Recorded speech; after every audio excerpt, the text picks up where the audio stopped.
Corrections prescription monitoring program. Obviously, not too many alcoholics. There are standard court cost prosecution, DSO lab fees in the following amount: $445.90, $1,635.48, and $1,127.75. 6-month driver's license suspension, reduced cost supervision to $10 per month, forfeit the firearm. As to count 3, court finds you guilty, adjudicates you to be guilty, sentencing to 15 days for jail credit, 15 days already served. You will have 30 days in which to appeal the legality of the sentences. If the Fourth District Court of Appeals, if you could not afford counsel, will be appointed for you. Just a moment, the deputy will take your prints over here and I will see probation back to the left hand. Thank you, Judge. I was blessed.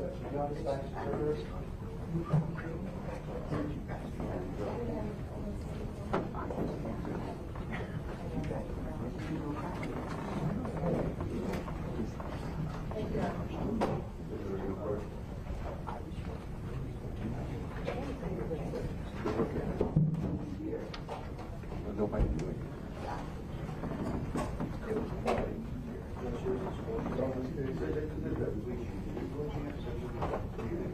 No, it's not.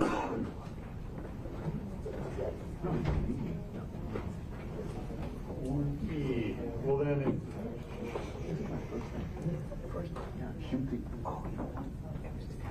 then I don't need a score sheet because I'm not actually sentencing. Yeah. It's a free night. You work for salary. And when do we set the sentence? Only one minute.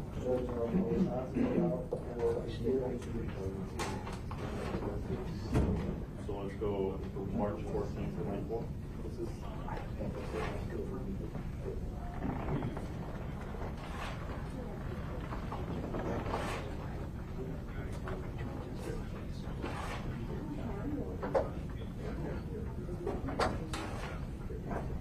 All right, swear.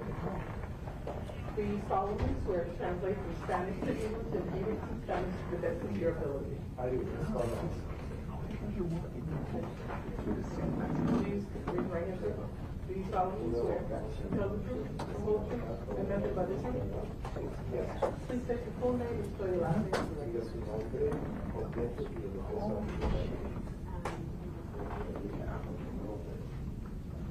Ordinarily,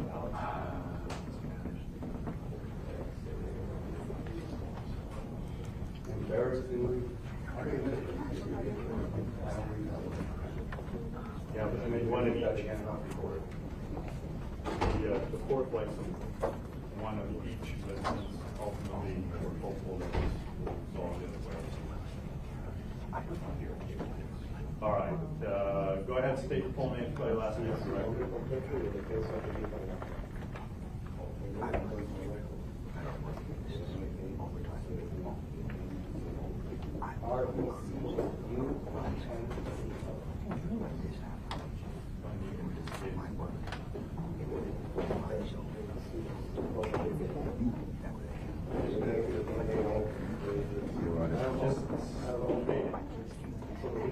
What's your name?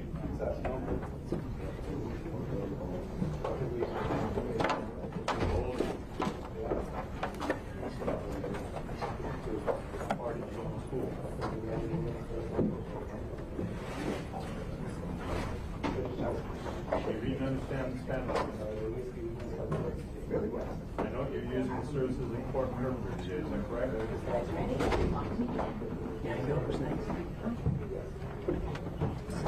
Are you having any difficulty whatsoever understanding any of this translation?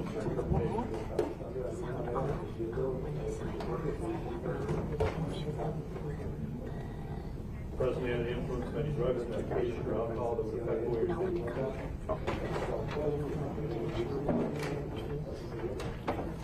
Have you ever been treated for mental illness?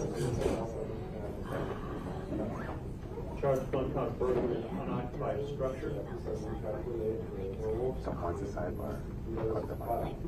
Felony of the third degree, punishable by 5 years in prison.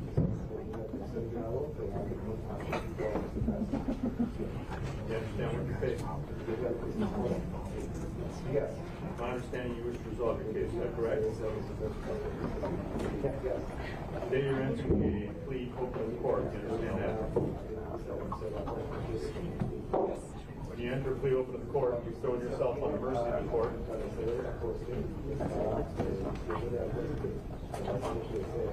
You have not made an agreement with the office of the state attorney as for a fair sentence. Instead, you'd be leaving that up to me. It's my further understanding that you are going to be entering the trial intervention program. Should you successfully complete that, the state will allow you to withdraw your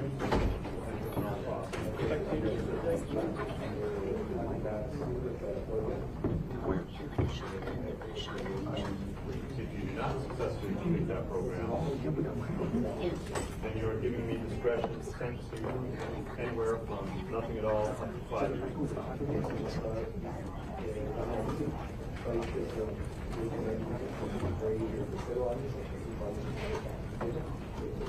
And that's what you used to do. Then when forcing you, threatening you with forcing you to change.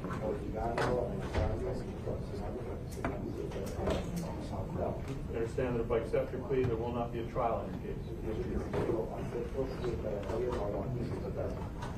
Yes. If I accept your plea, you'll be giving up certain important constitutional rights. Among these are your right to maintain a plea of not guilty, have the trial we talked about.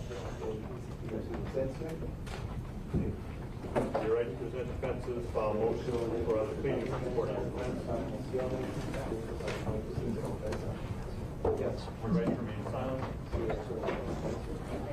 Your right to have the state plead guilty on to the exclusion of every reasonable doubt.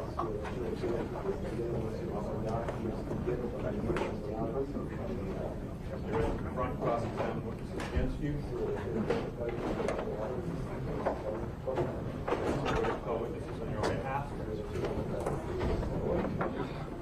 And your right to appeal any decisions made by the court today or any ruling I could make during a trial. The only thing left to appeal is whether or not it would be a lawful. Turn the cop camera. Knowing and understanding everything we just discussed, I think it's up. you still wish to give up those rights to enter into the plea. Are you satisfied with the count? Did you have enough time to discuss the case? Counsel's done everything on your case you've asked him to do. Holding in my hand, form of held plead guilty, no contest, is recognized.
limited to directing them to contact the court administration or the JA, which the person did, and there was no discussion in facts of the case.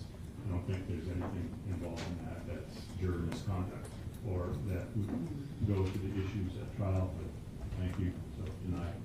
All right, anything else we need to discuss before we get underway? Thank you, Mr. President. Judge, the state showed me a couple of photographs that they intend to use. I don't know what witness, which order they're calling, but I could object to those now. I would appreciate that rather than. Sure.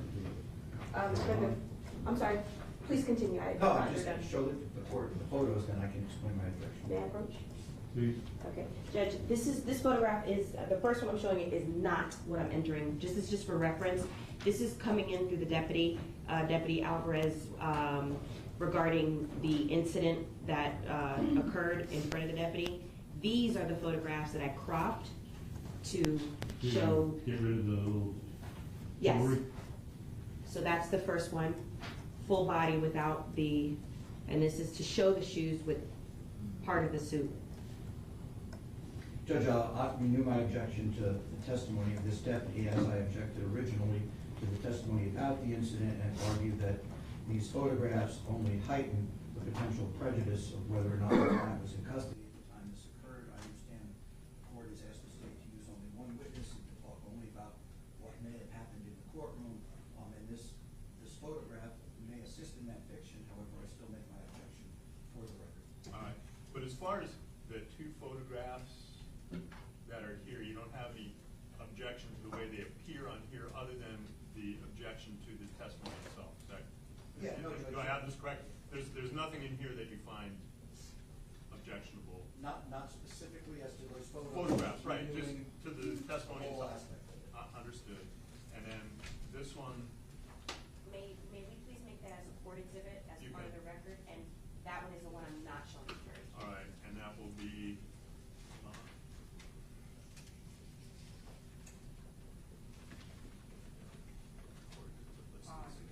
Court Exhibit 5, which is a full picture. Thank you. Thank you, Judge. And I will then not be contemporaneously objecting to it. Well, you're not objecting to the photographs themselves, you're objecting to the whole line of testimony. Yeah, which just wanted to that, make sure. that objection is preserved Thank you, Judge. without having to renew it at the time. Thank you. On behalf of Mr. Boatwright, we'll also withdraw our objections to the line at this point. And that will also be noted and preserved without having to bring it up contemporaneously again. You want to join in that? True, yes. Okay. What he said. Okay. What I said in response to what he said. Good morning, Your Honor. Alexandra Buckles on behalf of the state. The other thing that I just wanted to put on the record is that our first witness will be the T-Mobile records custodian. The records for all of the phone records we received in this case that we plan on entering are on this USB. I have shown the USB and the record on it to all of the counsel. They reviewed it. Mr. Kimrock brought up the fact that the part of the file that we received from T-Mobile We Get Records is the actual search warrant and affidavit that's sent. So we were all in agreement that we were going to delete that particular file off of each file for each defendant's phone number that we have on here. So that was deleted in front of Mr. Kimrock. We watched it and there was no objection. Is that correct, counsel? Yes, Judge. Yes, Your Honor. Yes, Your Honor. Okay. So, we ready to get underway? Judge, just with regards to the phone records, we had previously filed a motion to suppress. Phone records were included in that. Not being re-raising that issue, that objection at this time. All right, court's ruling on that will stand. Your objection and motion are preserved. If there's nothing further, we will bring them out. Bring them up.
Parties may be seated. Court will come to order. The parties are present. The jurors are present. Ladies and gentlemen, good morning. Welcome back. You all had a nice weekend.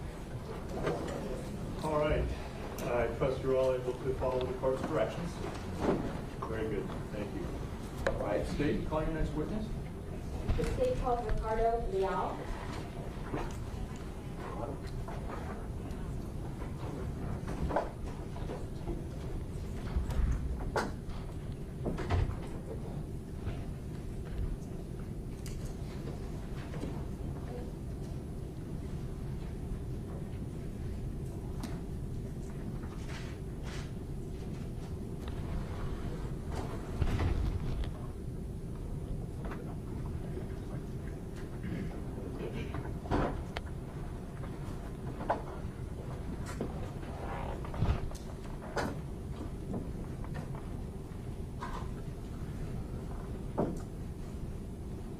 Raise your right hand and be sworn.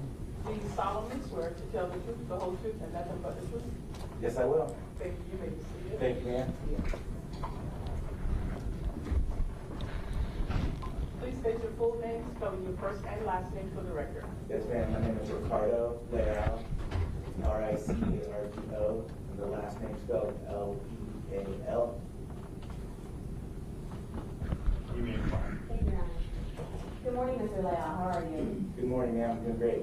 Can you please introduce yourself to the jury and let them know who you are and who you work for? Sure. My name is Ricardo. I work for T-Mobile Corporation. I serve as a custodian of records for T-Mobile and seeking to do so. That's my job. My job function is testifier. Okay. And how long have you worked for T-Mobile specifically? So for T-Mobile, I started with T-Mobile on April 1st of 2020. Okay. And prior to working for T-Mobile in 2020, who did you work for? I worked for Sprint Corporation, which is another telephone company. I started with Sprint back in October of 2002. Okay. And did T-Mobile buy Sprint, and is that why you now work for T-Mobile? Correct. There was a merger, and T-Mobile became the parent corporation. I assumed the same duties and same role I was in at Sprint when I became an employee at T-Mobile. Can you tell us a little bit about what your role really is within the company? So it's basically, I've worked with the records for my tenure in both companies. And so it's the actual phone records, network information, subscriber information called detail records, those types of things. And that's pretty much it. The foundation of work. When I started, I would review a legal demand and then send out the information that is being asked for through the legal process. And you say legal demand, is that basically a search warrant? Could be any of the above, but yes, ma'am. Subpoena, search warrant for asking for legal information, which is typically phone records. All right. Now, I know this is going to sound like a silly question, but what kind of company is T-Mobile? It's a telephone company. Cellular also? Cellular, correct. Now, in addition to Sprint, is T-Mobile also the parent company for Metro PCS as well? Yes. Now, you indicated a little bit about the records you review when you receive legal process. Does T-Mobile, I guess, collect certain types of data when the cellular devices are being utilized by a customer? Yes, so we have to have information, it's network information, and from that information it'll be translated into bills to actually send out to our customers. And so we have to keep this information for an amount of time. It's for a billing process, but also we keep it for network optimization, so that like engineers can identify what's going on the network, that type of stuff. All right, now can you explain to the ladies and gentlemen of the jury what call detail records are?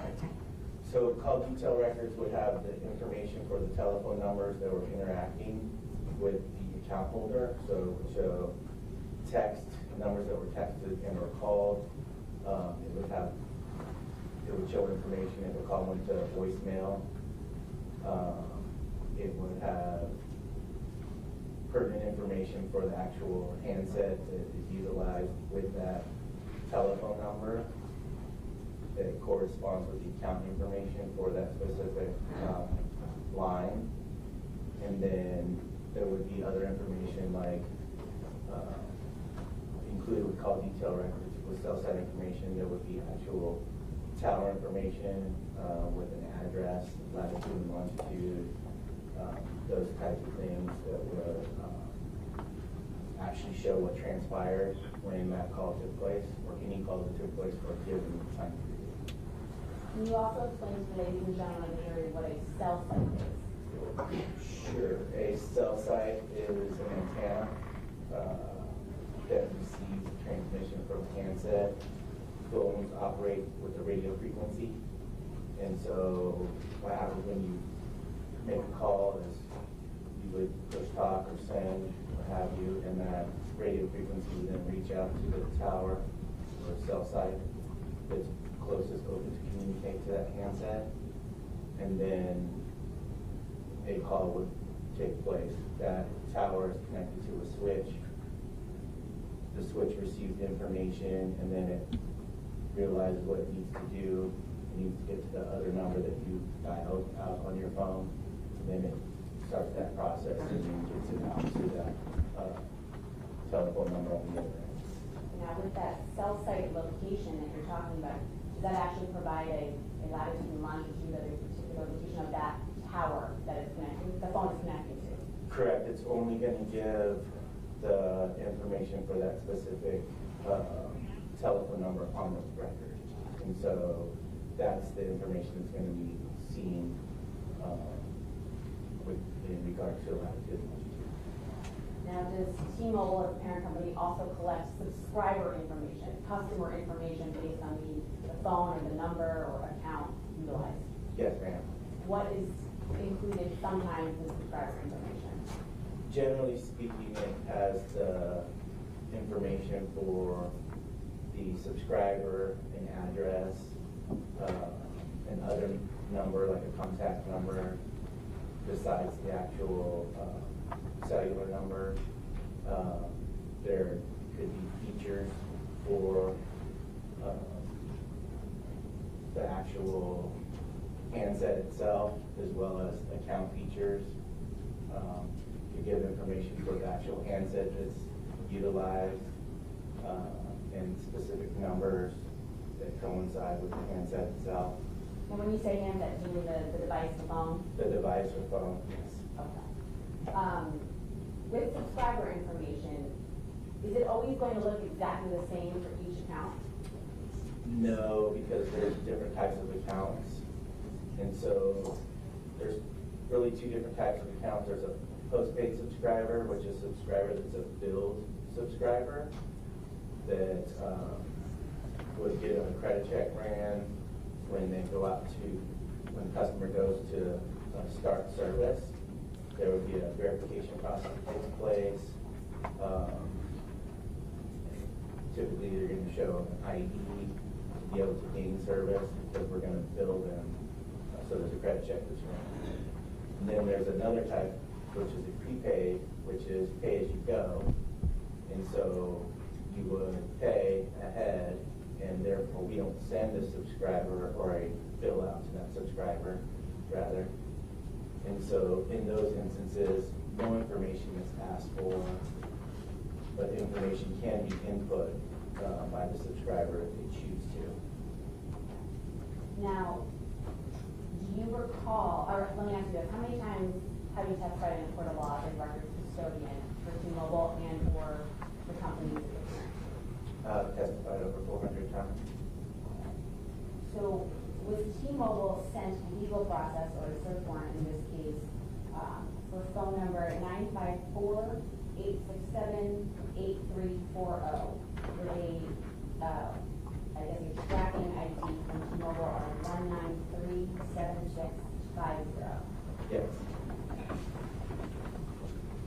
And was it also sent legal process for number 754-207-1410 with a tracking ID of 197-6801. Yes, ma'am. Was it also sent legal process for number 754-308-4520 with a tracking ID of 197-5385? Yes. And was it also sent legal process for number 754-367-8492 with a tracking ID of 197-6764? Yes, ma'am.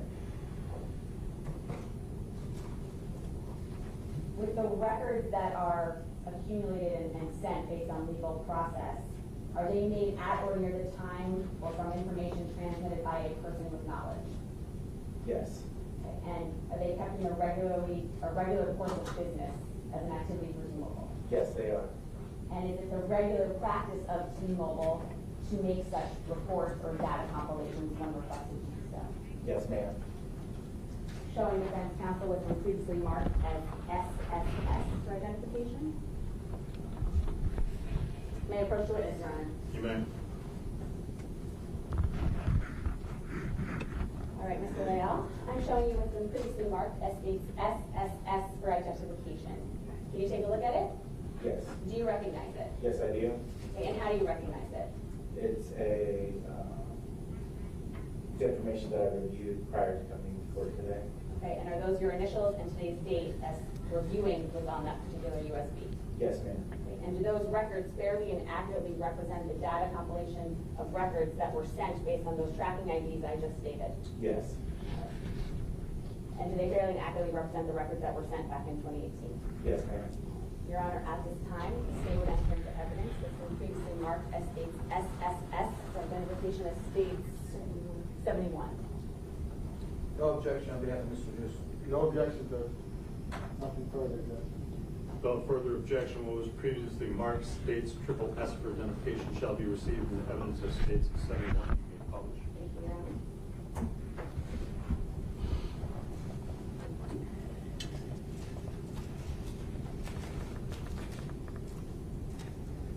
All right, Mr. Leal, I'm showing you what's been entered in state 71. And I just want to show the ladies and gentlemen of the jury what you're actually talking about when you see these records. Sure.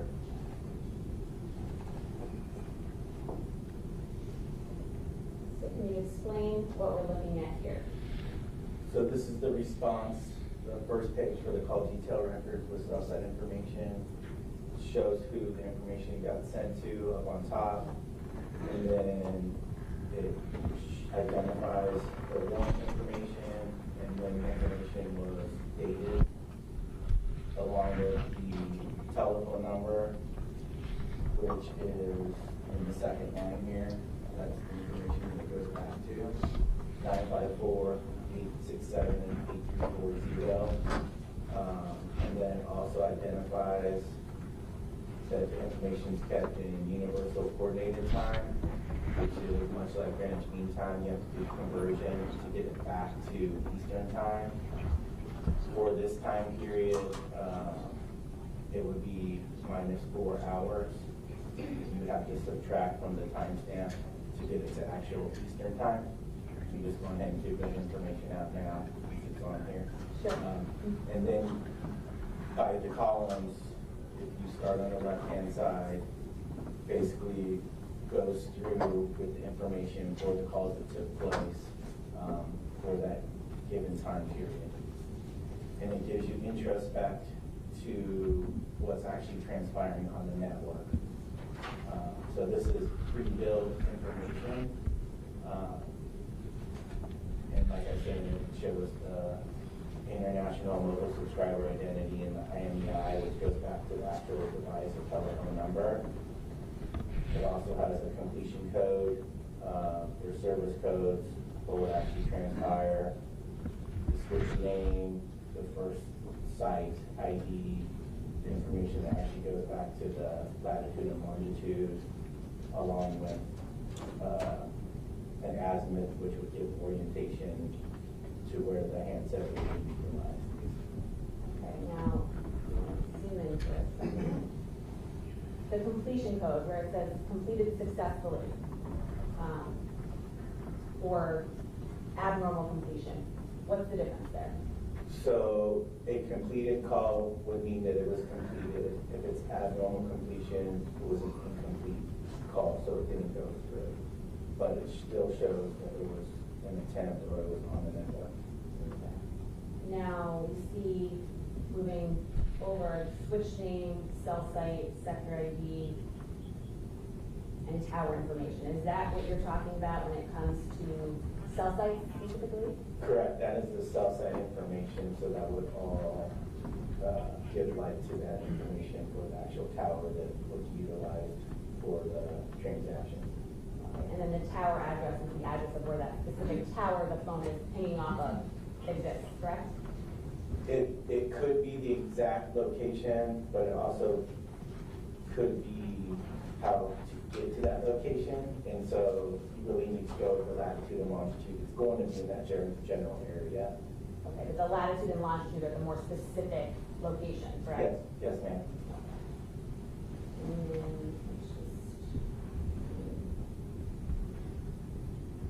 What are we looking at here?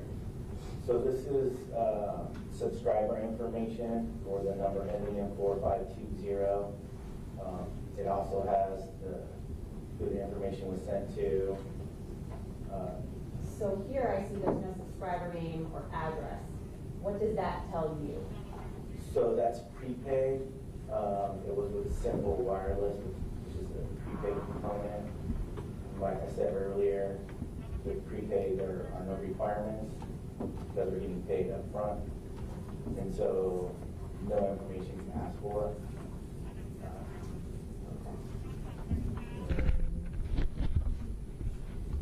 What about in this particular subscriber information response? It's a little different than the one we were just reviewing. Correct. And this is for the number ending in 8492. Scroll down a little bit so I can look at the modifier.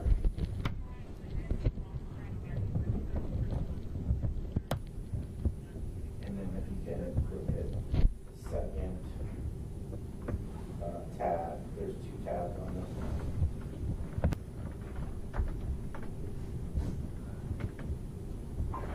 This one says it's with T-Mobile.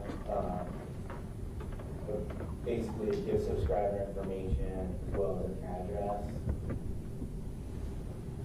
So that's the difference between a prepaid and a different type of account with T-Mobile, correct? Correct.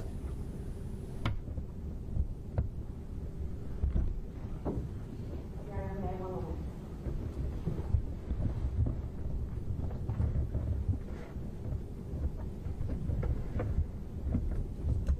Yeah, I have no further questions. Thank you so much, Mr. Vidal. You're welcome, ma'am. On behalf of Mr. Boatwright?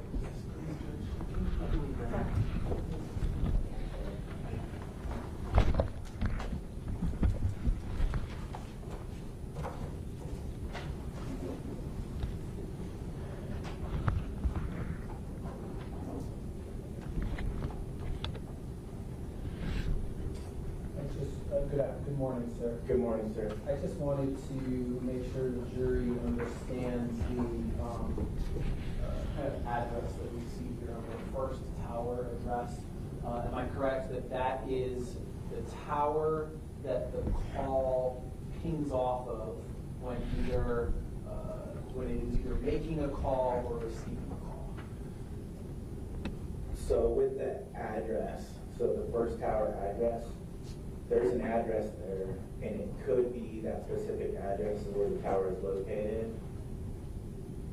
But you really have to use the latitude and longitude to show the exact location of the tower. It's going to be the general area of where that tower is located. Correct? But just so that the jury doesn't misunderstand, that is not the location, the actual location of the phone. Correct. Correct. The phone is somewhere else. That is just the tower that the phone pings off of when it either makes or receives a call, correct? That is correct. And are you familiar with what the general radius is of how far away a phone would be when it is pinging off one of these towers? So with T-Mobile, the amount or distance they've given us in a typical city, normal populated city, it can be as little as a third of a mile to 2.5 miles away from that location. Okay, so between 1/3 and 2.5 miles away from that location. Now, is that assuming that the call pinged off of the first tower that it was sent to? It's going to be correct. It's going to be what shows up on the record. And so all we can tell as custodian is this is what transpired. Like, we don't know what didn't happen. Right. We only know what happened. So in other words, sometimes, am I correct, sometimes someone makes a call, it goes to a tower, that tower is busy and doesn't, the call doesn't end up utilizing that tower, it goes to a second tower. Am I correct in that? It could happen, yes. That's it, nothing further. Thank you. Just briefly, do you have any idea how often that does happen? That it gets sent to another tower? Very small amount of time, isn't it? I would think so, yes. I mean, I could see it if Jacksonville won the Super Bowl and you're in Jacksonville. You know what I mean? Or the Miami Heat won. Understood. You know, those certain times like that, if there was a catastrophe. Not under normal circumstances. Not under normal circumstances. Thank you, sir. No questions, sir. Thank you. You'll be recognized, thank you. Thank you. You are excused. Thank you, Your Honor.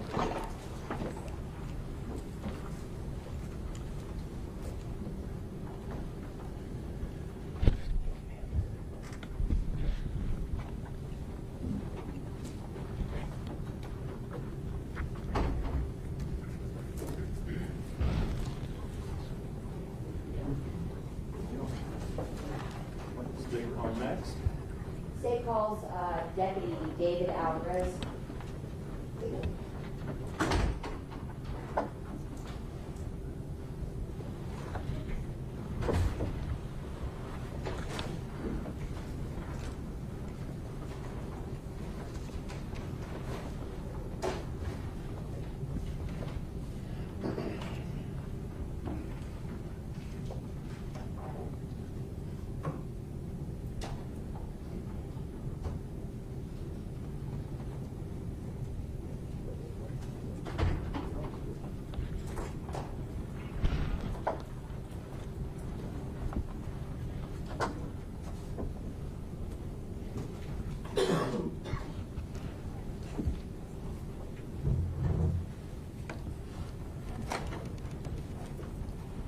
Raise your right hand and be sworn.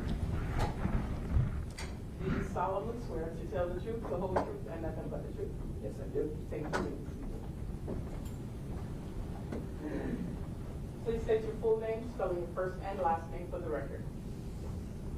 David Alvarez, that's Delta Alpha Victor India Delta, Alvarez, Alpha Lima Victor Alpha Romeo. We inquire. Good morning, Deputy Alvarez. Could you please introduce yourself to the jury and tell us where you work?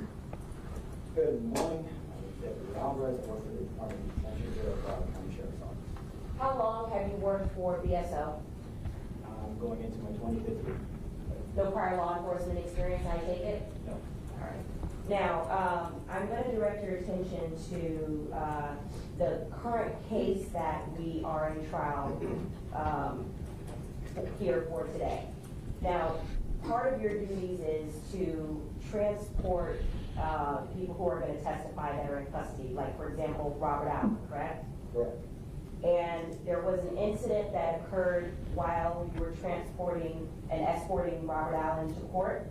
That is correct. Okay. During the time, and it was for this trial, this current trial before this jury? Yes, ma'am. Okay.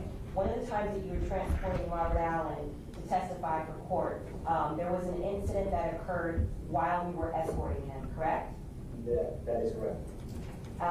Tell us who was present, meaning not personnel, but civilians.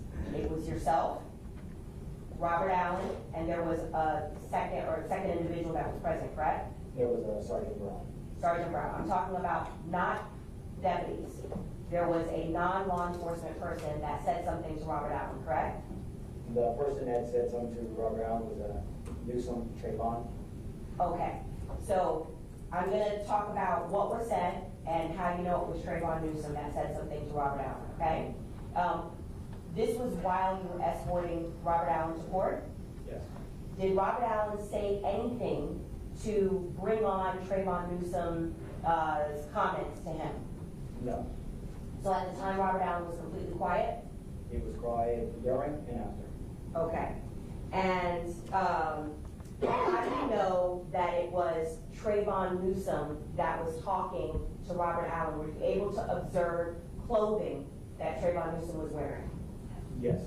Okay, specifically what? His shoes. What about his shoes stood out to you?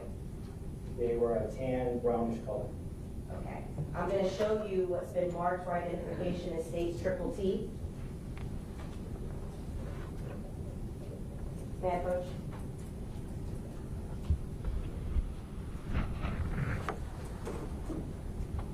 Do you recognize states triple T?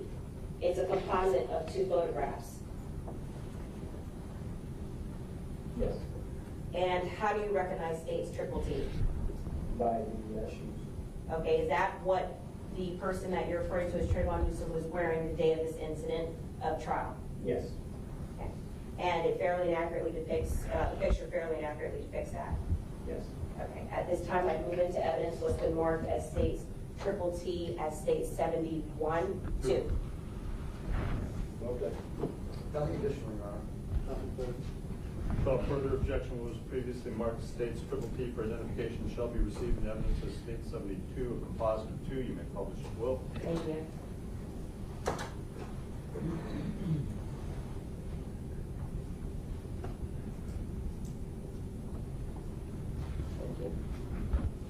Okay, I'm going to show you what's been entered into evidence as states 72, which is 1 of 2 of 72. So do you see the person that is in that photograph here today in court? Yes, ma'am. Can you please point him out by an article of clothing and where you see it? I'll stipulate the identification. Can you please point him out and show where he's seated in court? Thank you. Gentleman in the gray shirt, bluish color shirt, it's a gray suit, bluish color shirt, with a light colored tie. Okay. In the middle of all the defendants. Your Honor, please let the record reflect an in-court identification of Trayvon Newsome, co-defendant Trayvon Newsome in this case. So noted. Okay, so, and this is what he was wearing the day in trial when this incident occurred, correct? I recognize the shoes. Okay, and so I'm showing you 2 of 2. This is zooming in on, is this the footwear that you're referring to that Mr. Newsome was wearing the day of this incident? Yes. Okay, and so that's just a zoomed in photograph of his shoes. Now, what was it that Trayvon Newsome said to the testifying witness, Robert Allen, that day? He began to yell, there he is, working with the popo, the police. He also said, working with the white man now. When you say yell, you mean literally at a decibel that's higher than what we're talking now? Yes, loud enough for anyone to hear. Okay. How close was Robert Allen to you when this incident occurred? Within 3 feet. And were there any explicatives that Trayvon Newsome said to this testifying witness? Yes, there were other obscenities. The word bitch came out. It was something bitch or bitch something. But I just said obscenities because I didn't want to ad-lib. I know bitch was used, but as I was escorting him here to court, I didn't pay attention too much and record what was being said, but what stood out and what I'm testifying to, that he did call him a popo, said he was working for the police, and he's working for the white man now. Okay, and what, if anything, did Robert Allen say as a result of that? Didn't say anything. No further questions. Well, good morning, Deputy. One question for you, sir. Have you ever been accused of something you didn't do by someone you thought was your friend? Objection, Judge. Improper question. I have nothing further. Sustained. No questions? No questions? Thank you, you're excused. Thank you.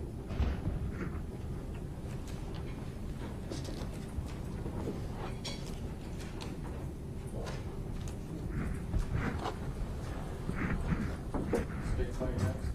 State calls Jennifer Rodriguez.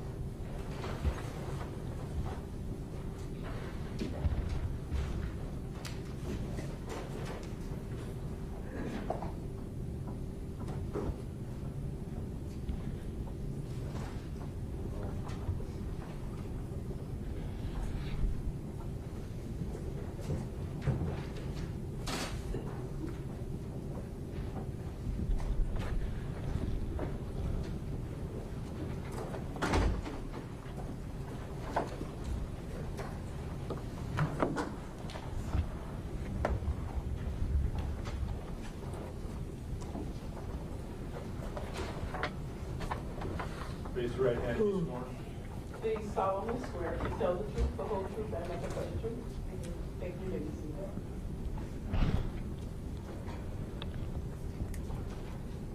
Please state your full name, spell your first and last name for the record.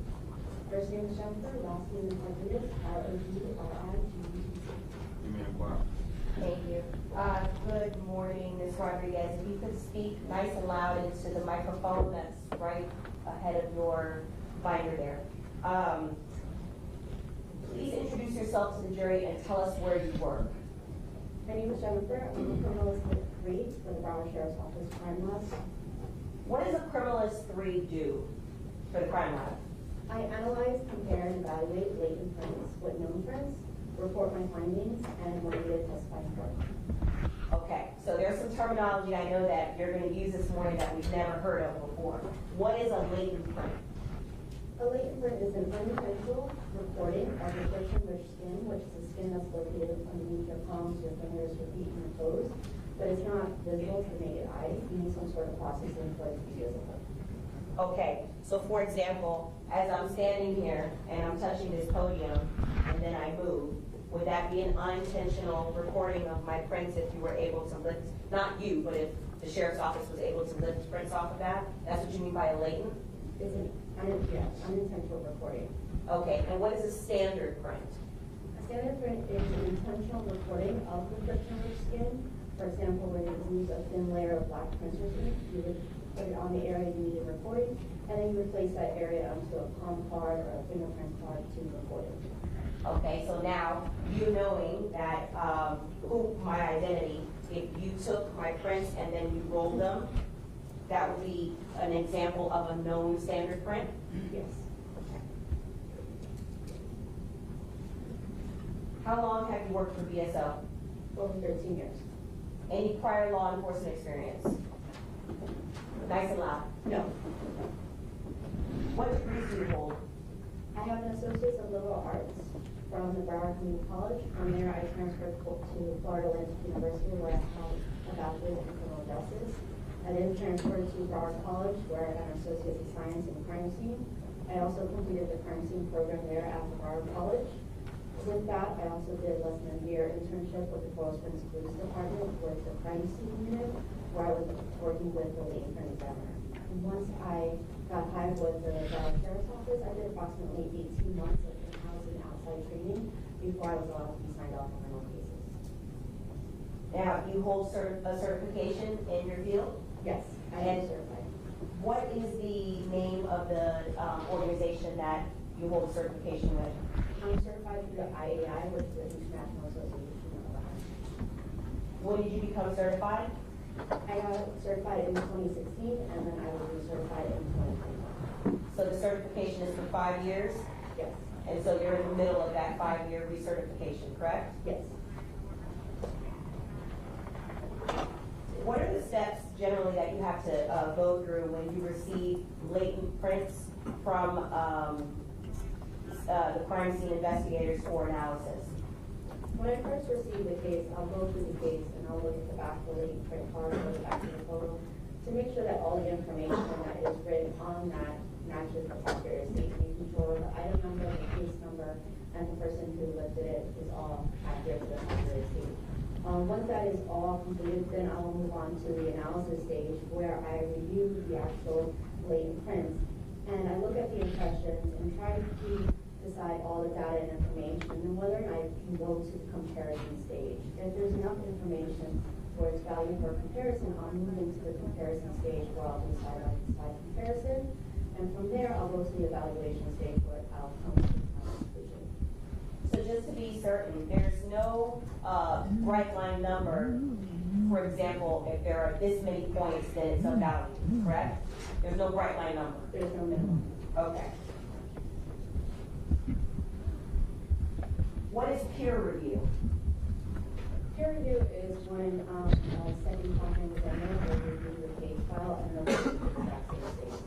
Stats will do the analysis, will do the comparison, and the evaluation. Independent from what you do, correct? Yes. And is your work subject to peer review? Yes, all our cases are reviewed by a second company examiner. Have you testified in court before as a latent print examiner? Yes, How many times? approximately 9 times. Tender the witness, Your Honor. No questions. No questions, Your Honor. No questions. All right, ladies and gentlemen, Jennifer Rodriguez has been tendered to you by the state as an expert in the field of latent print examination. Expert witnesses are like other witnesses with one exception. The law will permit an expert witness to give their opinion. However, an expert's opinion is reliable only when given on a subject about which you believe him or her to be an expert. Whether or not a witness is an expert is a decision for you to make. The court is not allowed to take a position on that matter. Like any other witness, you may properly believe or disbelieve all or any part of an expert's testimony. Proceed. Thank you.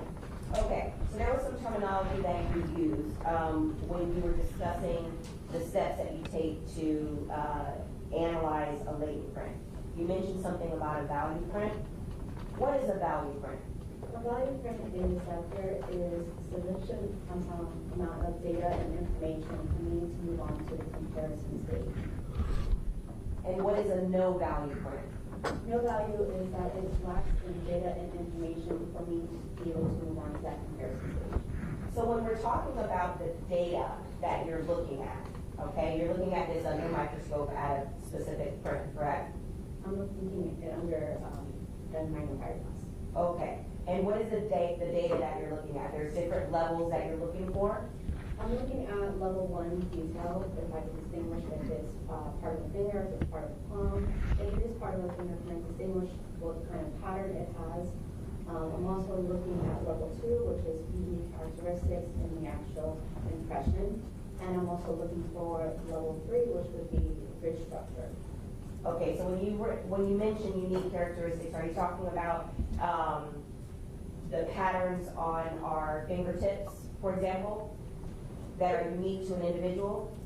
The unique characteristics that I'm looking for is things such as bifurcations, where a ridge may split, an ending ridge where the ridge comes to an end. It could be islands. It's those unique characteristics that I'm looking for. Do any two people have the same unique characteristics?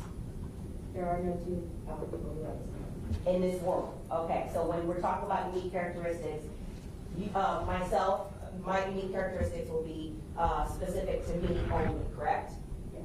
Okay, and are some unique characteristics, for example, if I cut my hand and there's scarring, something like that, in addition to whatever the patterns are on my fingertips, correct? Scars can be unique as well. Now, when you're looking at these different levels, is this what you're referring to when you say you are looking for sufficient agreement? Or are you looking for that to move on to analysis, for further analysis? That is what the information of level 1, level 2, and level 3 is what I'm looking for in the analysis part. Okay. Now, I'm going to show you what's been marked for identification as, we'll do this separately.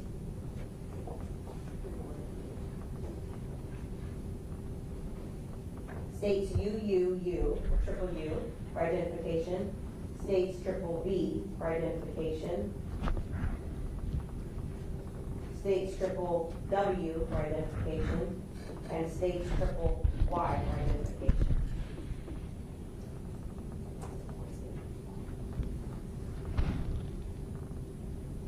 And while the defense is reviewing the exhibits, what I'm showing you for identification, you actually rolled the prints for the standards that I'm about to show you, correct? Correct. Okay, so I'll show you them and see if you can recognize them.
Mayor Pro Tem.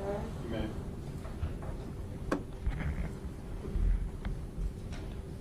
I'm showing you first what's been marked for identification as states triple U. It's a composite of 4 items. No, excuse me, 1, 2, 3, 4, 5 fingerprint items. Can you take a look at states triple U?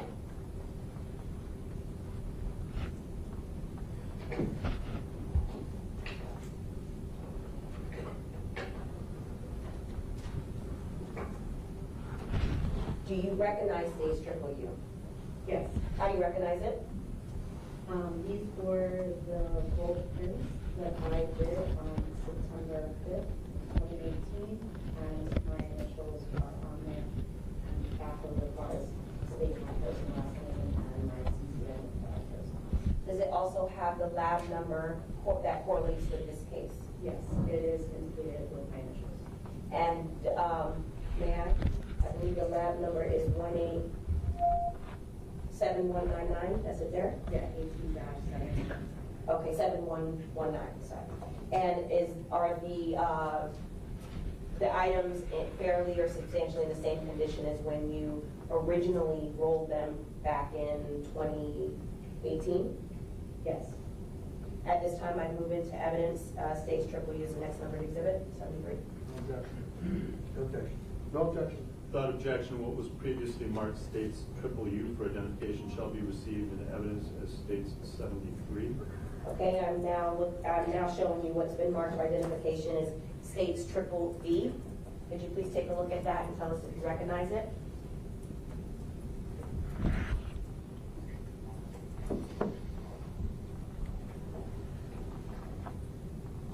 Yes. How do you recognize it? The lab number is indicated on here with my initials. And on the back of the card, these are the gold prints that I did on September 5th, 2018 with my CCN. And does the lab number that's indicated on states triple V also correlate with the lab number that you worked on in this case? 18-7119? Yes. And is it in the same or substantially similar condition as when you rolled them back in 2018? Yes. At this time, I move in states triple V as the next numbered exhibit. No objection. Okay. Without objection, what was previously marked states triple V for identification shall be received in evidence as states 74. Thank you. I'm now showing you what's been marked for identification as states triple W. Do you recognize it?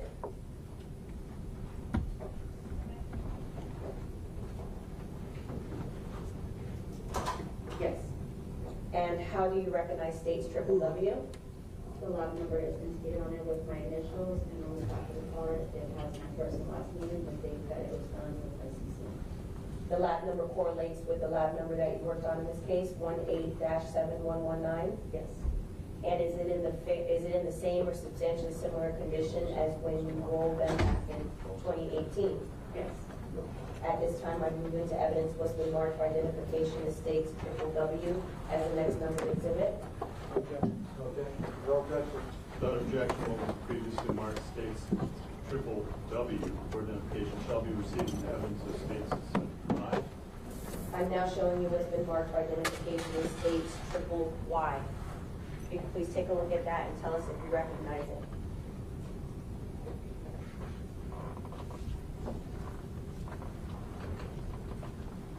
Yes. How do you recognize it?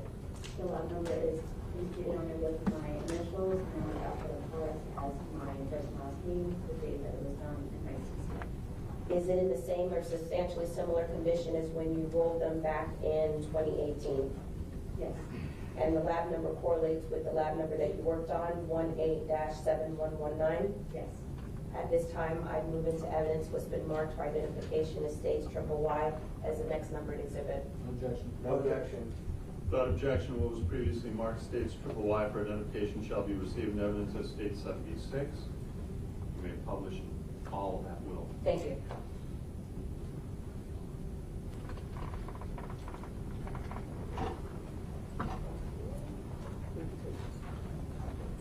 Okay.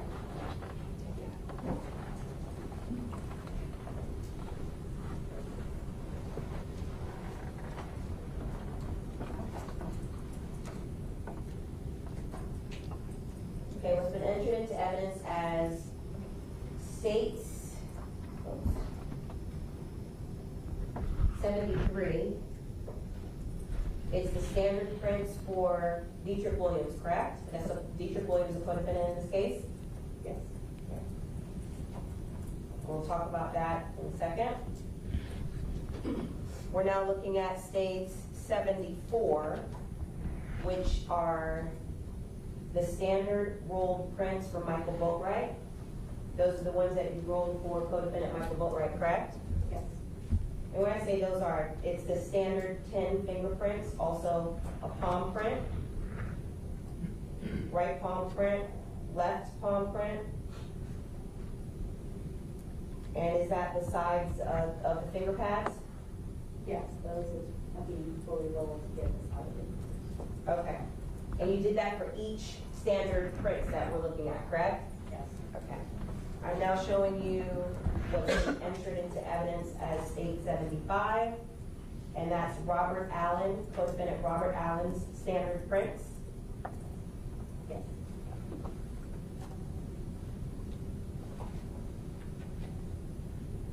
Right, left palm print, and then the sides of the finger pads.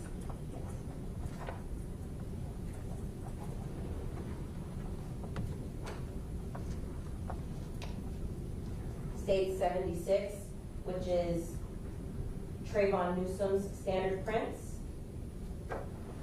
Yes.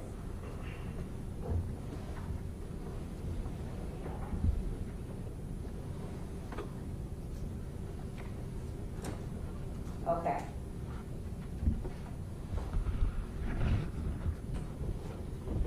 Now, let's go over what you received in this case in terms of latents, okay?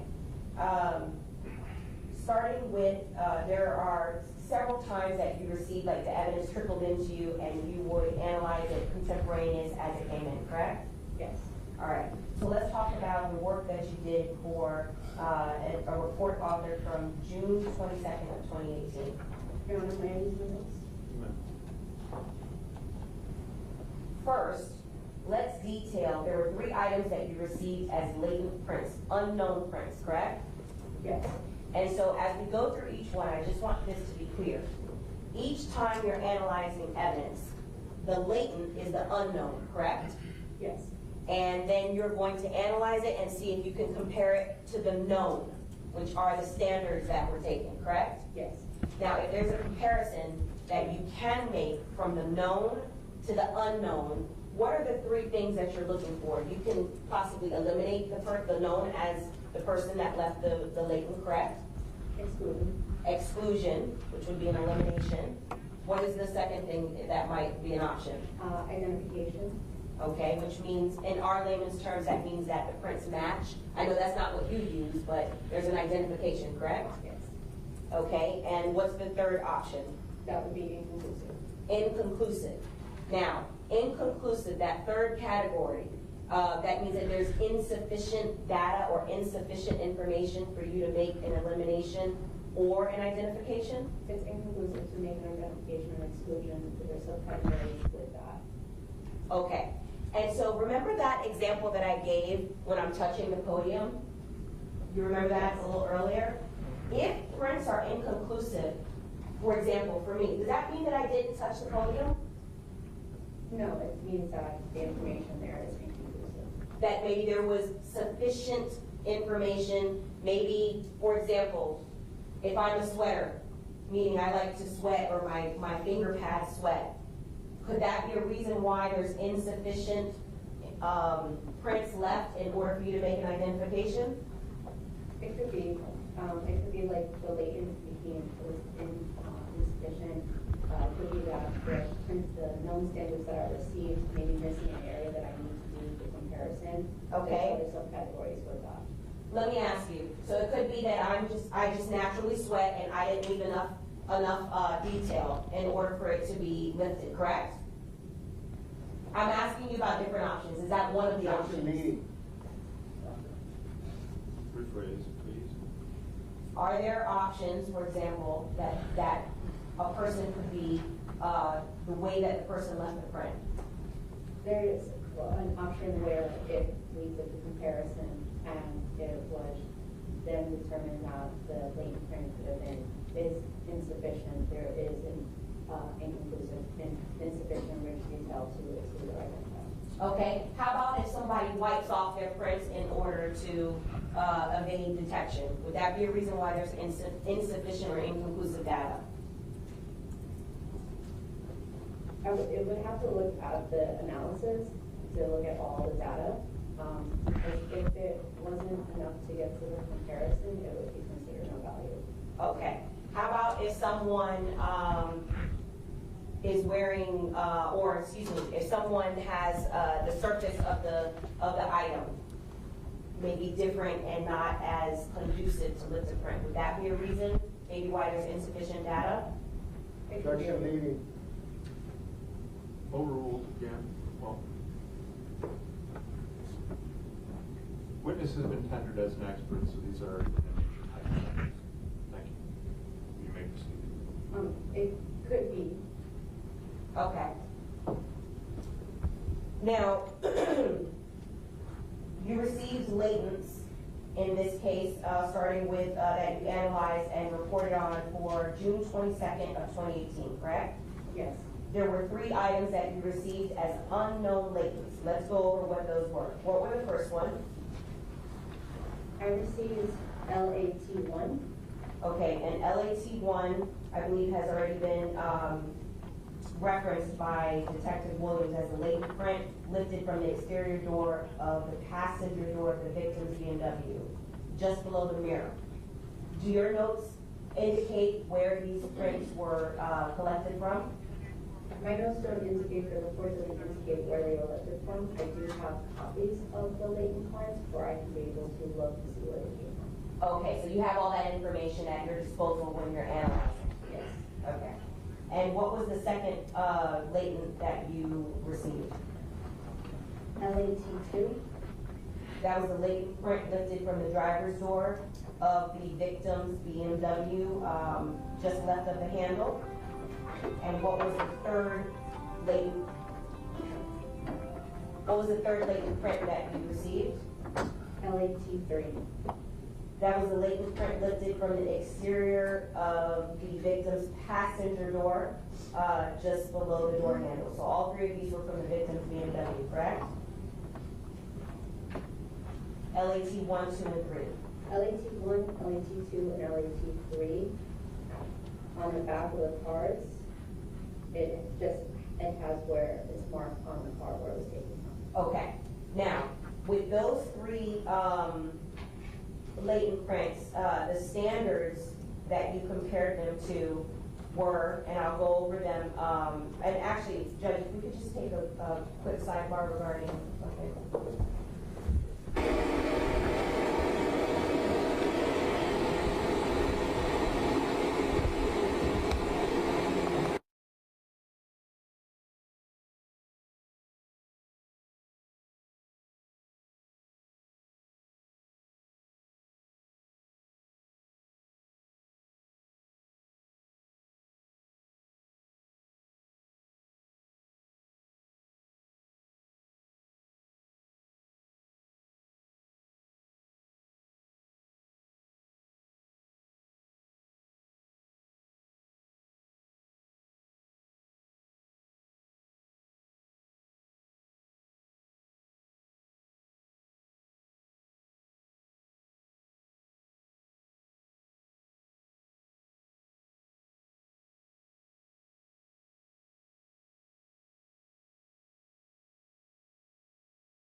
The comparison to those standards and the ladies.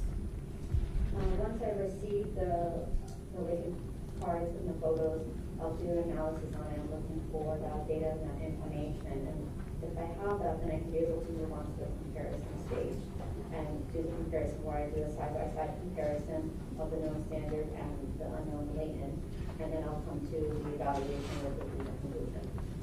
And work that you did with respect to this analysis was a subject to peer review, as you discussed earlier. Yes. What were your findings that you reported on for June 22nd of 2018 with respect to these two latents? Starting with latent number 1, or LAT 1. LAT1 was no value. Okay. And that was, you indicated to us what no value means, so you weren't able to move on to analyze it for comparison or identification or anything, correct? I was not able to move on to the comparison. Okay. How about LAT2 and 3? Was there sufficient agreement as to that for identification? LAT2 and LAT3 were determined to be of value. They were determined to be of value. And did you, were you able to make an identification as to LAT2 and 3? Yes. LAT2 was identified to the left palm of Leonard Kerr, and LAT3 was identified to the right index of Leonard Kerr. Okay. So LAT 1, 2, and 3 are from the victim's BMW, and they were identified as belonging to, or we, in layman's terms, they match to Leonard Kerr, the passenger in the car. LAT2 and LAT3. Okay, so let's move forward to some additional latents that you received and you reported on for November 5th, 2018.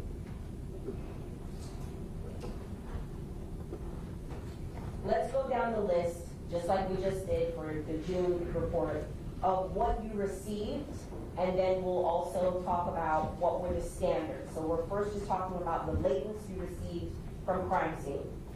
LAT1. Yes. Okay, so you received, there's a long list. You received LAT1, which was the latent print from the victim's passenger door of the BMW. LAT2. Yes, I received LAT2. Which was the latent print from the driver's door of the victim's BMW. Did you also receive LAT3? Yes. Which was the latent print of the exterior passenger door of the victim's BMW. How about SVL1? Yes. I believe that was a photo, a latent print image taken from the passenger door of the Dodge Journey. Did you receive SVL2? Yes. A latent print image of the rear passenger window from the Dodge Journey. Did you receive SVL3? Yes. Latent print image from the rear tailgate of the Dodge Journey. SVL4. Yes. Latent print image from the rear driver's side passenger door of the interior of the Dodge Journey. How about SVL5? Yes. Print image from, a latent print image of the driver's side rear passenger door handle from the interior of the Dodge Journey. Did you receive SVL6? Yes. Latent print image of the driver's door, the top exterior of the Dodge Journey. Did you receive SVL7? Yes. Latent print image of the rear passenger window of the interior center of the Dodge Journey. How about SVL8? Yes. Latent print image of the photo passenger window from the exterior of the Dodge Journey. Did you receive SVL9? Yes. The latent print image of the front passenger window of the exterior of the Dodge Journey. And how about RAM1? Yes. I believe it was a latent print image taken of the Dodge Journey. And RAM2. Yes. Latent print image taken of the Dodge Journey. And WCP1. Yes. A latent print list. Okay. Now, the standards that you were doing analysis for with all of the long list of latents that we received are for the 4 standards that you took, correct? And for reference, they were the standards which is entered into evidence as State's Exhibit 76, which is the standards for Trayvon Newsome. That was one of the standards that you were comparing, correct? Yes. The standard for Robert Allen, which is State 75. You were making comparisons as to that, correct? Yes. The standard for Michael Boatwright, which is State 74. Yes. And the standard for Dedrick Williams, which is State 73. Yes. Again, similar to what you were just testifying about, are you trying to see if there's a comparison that can be made from the unknowns, the latents, to the knowns? Yes.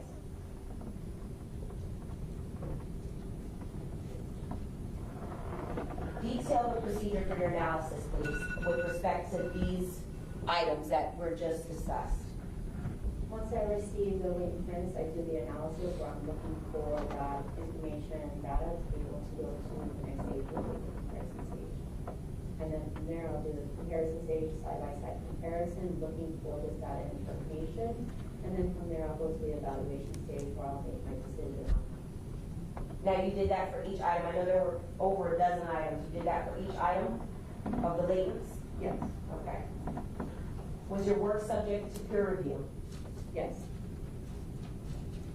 And what were your findings that you reported on for these group of items?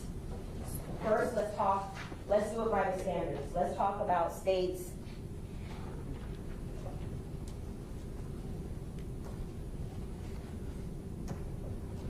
Exhibit 75. What were your findings as to Robert Allen for State's Exhibit 75? On the report dated November 5th, 2018, Robert Allen was excluded from SBL 9, and it was inconclusive for SBL 4, and it was indiscernible orientation. Okay, so SBL 9, he was excluded, and that's from the photo image, latent photo print image from the front passenger window of the exterior of the Dodge Journey. He was excluded from that. He was excluded from SBL 9. Okay, and then inconclusive as to SBL 4. Let's talk about that. What does that mean? Inconclusive means I was unable to come to a conclusion of identification or exclusion, because it was indiscernible orientation, meaning that I did not know the correct orientation of the impression, and because of that, I was not able to exclude or identify. Now, excuse me, some of these words are words that some of us have never heard before. So when you're saying the correct orientation of the image, do you mean simply you don't know what it was? It could have been a hand, a foot, or a finger? I'm not sure what it is, and I don't know the orientation of how it is. If it goes this way of being upright, or if I can turn it, I don't know which way it goes. Okay, and so when something like that happens and you can't identify what part of the body or which way it's supposed to go up, it's inconclusive and you can't make a determination, correct? Right. Now, I know you weren't on scene, but does that mean that Robert Allen did not touch that particular item? That's not what you're saying by saying it's inconclusive, correct? I'm just stating that I cannot make an identification. Okay, so is it possible? I'm not because of your identification, but it's possible the person still could have touched it. You just can't make an identification. She's an expert. I'm considering her as an expert, Your Honor. Is it possible? It's possible. Okay. Looking at now states 73, which is Dedrick Williams standards. Did you report on Dedrick Williams standards after you did your analysis? Yes. And what were your conclusions as to Dedrick Williams standards? Dedrick Williams was excluded from SBL 9 and inconclusive for SBL 4 with indiscernible orientation. Okay, so same thing with respect to Robert Allen. I believe SBL 9 was the latent print image taken from the front passenger window from the exterior of the Dodge Journey. And so you're saying that Dedrick Williams was excluded as having left that latent, correct? Yes.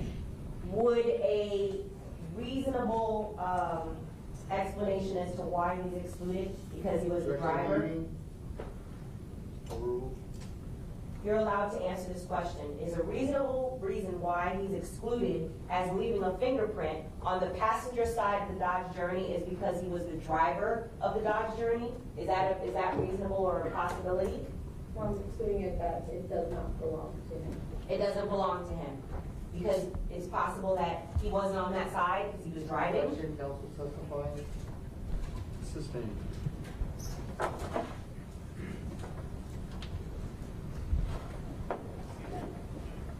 And inconclusive as to SBL 4. SBL 4 was the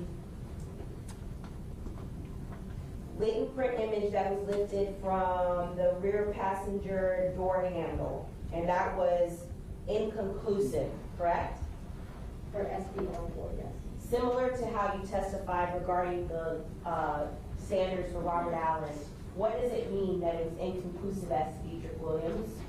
Indiscernible orientation, I don't know where it came from. I don't know what orientation it was. Okay, so that same latent lift, obviously it's not going to change as you are trying to compare it to the standard, but you don't know if it was up, down, or what part of the body it came from, so it's inconclusive. Okay.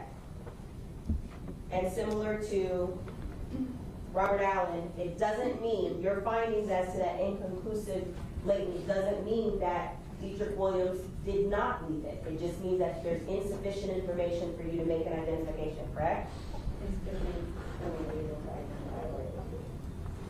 Okay, so let's talk about states 74, which is Michael Boatwright's standards. What were your findings that you reported on as to Michael Boatwright? Michael Boatwright was excluded from SBL 9. Okay. Go ahead, continue. Inconclusive for SBL 4, indiscernible orientation. For SBL 6, it was identified to the left middle. And for SVL7, it was identified to right palm. Okay, so there were 4 findings that you found. As to the first finding, it was similar as to the other 2 co-defendants. Michael Boatwright was excluded as the source of that link, correct? Yes. As to SVL9, which was the passenger side of the Dodge Journey, front passenger window of the Dodge Journey. And as to SVL4, that same print that was inconclusive, you were not able to make a determination as to Michael Boatwright either with that same link, SVL4, correct? Correct. Now, SVL6, that is a latent print image from the driver's door, top exterior of the Dodge Journey. There was sufficient agreement to be able to identify it as the left middle finger, as the source of the left middle finger of Michael Boatwright. Yes. And SVL7, you identify that as Michael Boatwright's right palm, and that came from the rear passenger window of the Dodge Journey, correct? Identified to his right palm.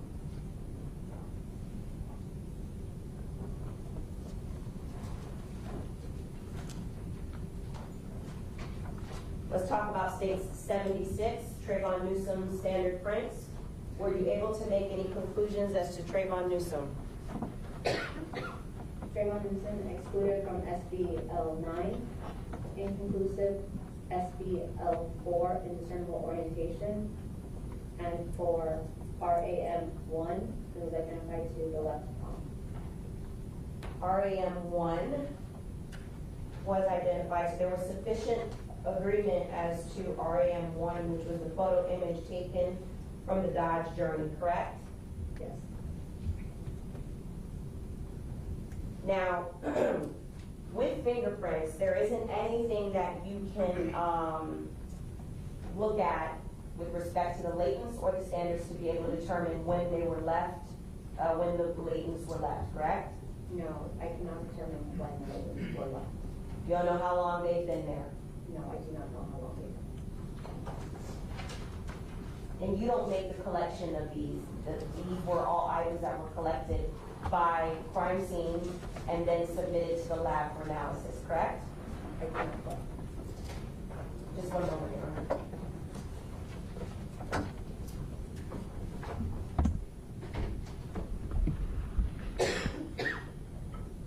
No further questions. On behalf of Mr. Boatwright,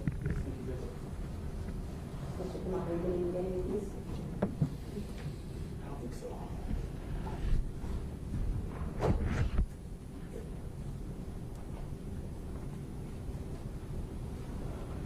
Thank you.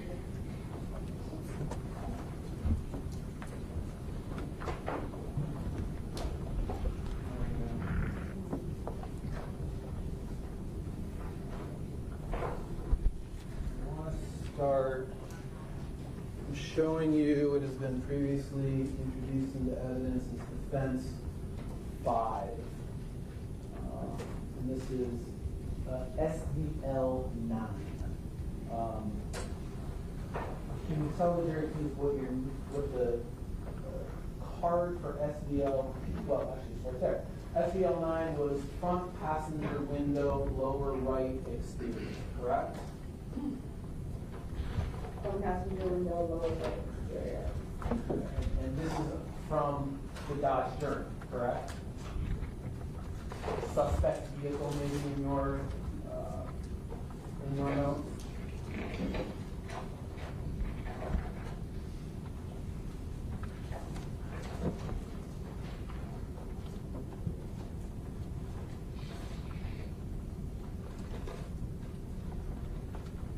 On the actual photo, SBL9, all that is on there, it says front passenger window, lower right exterior. Okay, fair enough. You analyzed this print, SBL9, correct? Yes. And this print was of value, correct?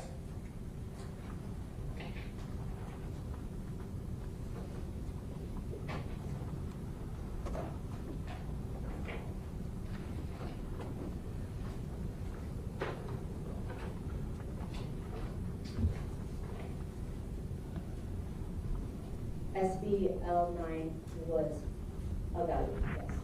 And you compared SBL9 to the known prints of Mr. Michael Boatwright, correct? Yes. And you excluded Michael Boatwright as the contributor of that print, correct? Yes. You compared SBL9 to the known print of Trayvon Newsome, correct? Yes. And you excluded Trayvon Newsome as being the contributor of that print, correct? Yes. You compared SBL9 to the known print of Dedrick Williams, correct? Yes. And you excluded Dedrick Williams as being the contributor of that print, correct? Yes. And you also compared SBL9 to the known print of Robert Allen, being the contributor of that print, correct? Yes.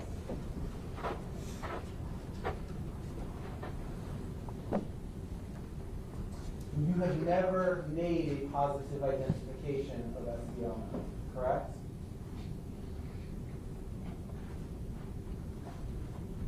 No.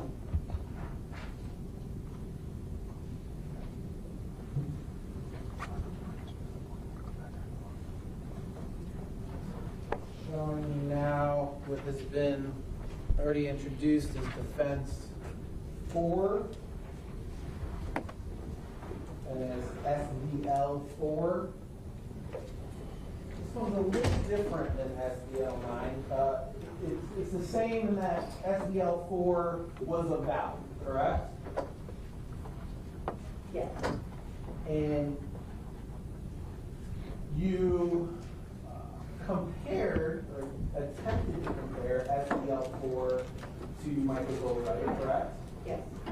You attempted to compare it to Trayvon Newsome, correct? Yes. You attempted to compare it to Dedrick Williams, correct? Yes. And you attempted to compare it to Robert Allen, correct? Yes. You did not, because this is the print that you described as having an indiscernible orientation, correct? Yes. So as you sit there now, you have never made a positive identification of this print, correct? Correct.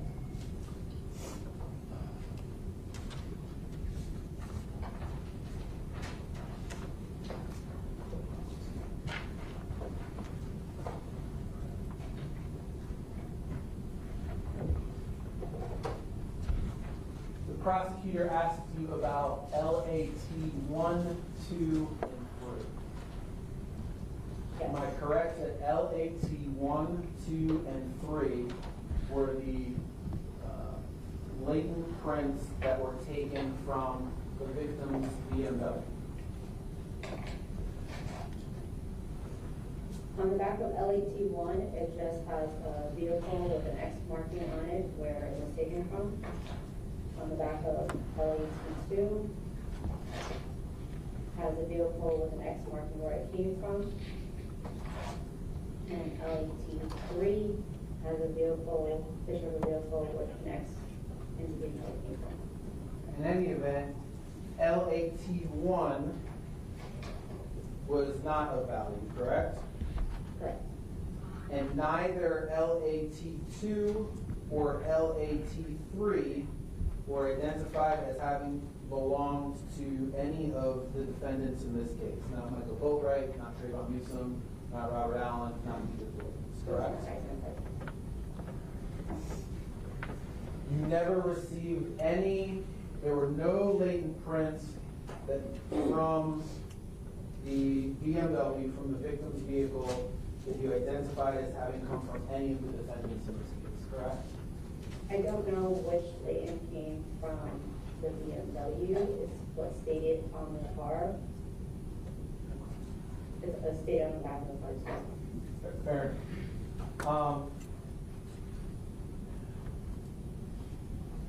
Robert Allen, Trayvon Newsome, Dedrick Williams, and Michael Boatwright.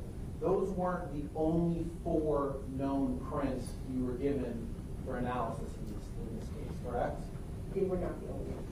Okay. You were given Jahseh Onfroy's known prints, correct? Correct. You were given Tanisha Clark's known prints, correct? Yes. And you were given the known prints of someone named Ronald Boatwright, correct? Yes.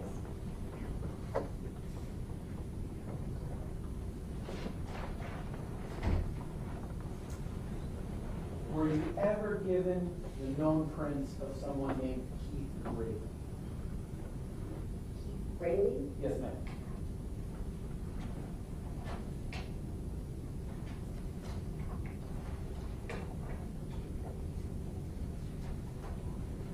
No.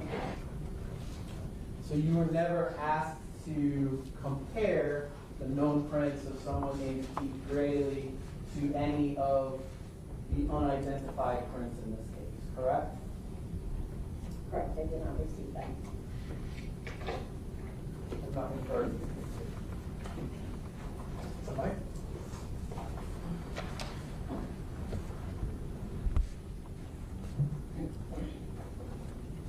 Good afternoon. Good afternoon. Ms. Rodriguez, you're an expert in fingerprint identification, correct? I do think yes. So you know the history of fingerprint identification in terms of being able to identify or exclude subjects in criminal investigations. Yes. So you would agree with me that finding a fingerprint on something such as, let's say, the dog Journey here, would indicate to you as an expert that that person touched that vehicle at some point in time, correct? Yes. And you don't know when they touched the vehicle. No, I can't determine what time or what day it was touched. Fingerprints have been around for a long time, haven't they? Yes. About how long? Over 100 years. Over 100 years. Video surveillance cameras have a much shorter history, don't they? Yes. Another way to say whether someone has been in a vehicle or touched a vehicle would be if there's a video showing them with the vehicle, right? Yes. And another way would be if an individual who had been in a vehicle and was in an accident gave the police his ID and his correct name as having been the driver when that accident occurred. Correct. Thank you, Mr. Clerk. No questions. No redirect. Thank you. You're excused. May we go set up the schedule?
think she was saying recording. It's recorded. It's all recorded with her too? Okay, got it. Thank you.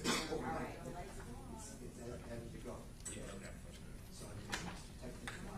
All right. We got DNA coming up.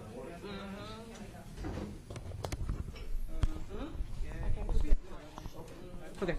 I'm just fixing some mics and then we'll get out of here, right? That mic died.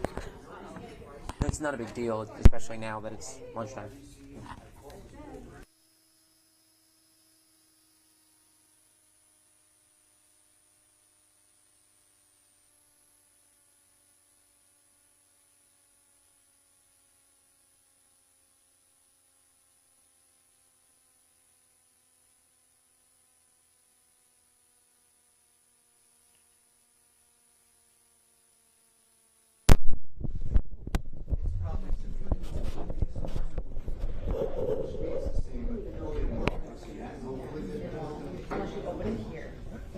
Thank you.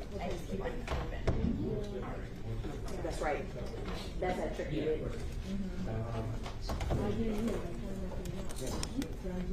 So when you know how to disable the.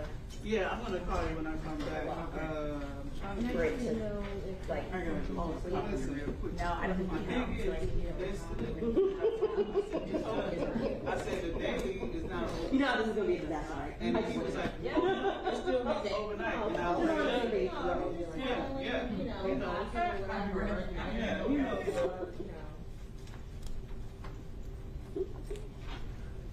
I'll be back.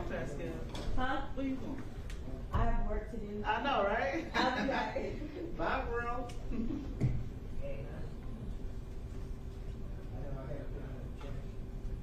staying in here, Alex? Yeah. What you got going on? Work. Yeah, all of us, right? It's constant. Never stops. If only these lunches could be 2 hours. I know. She is so messy with these damn mitts and these wrappers everywhere. Who, her? Yeah.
seems like Monday in my head.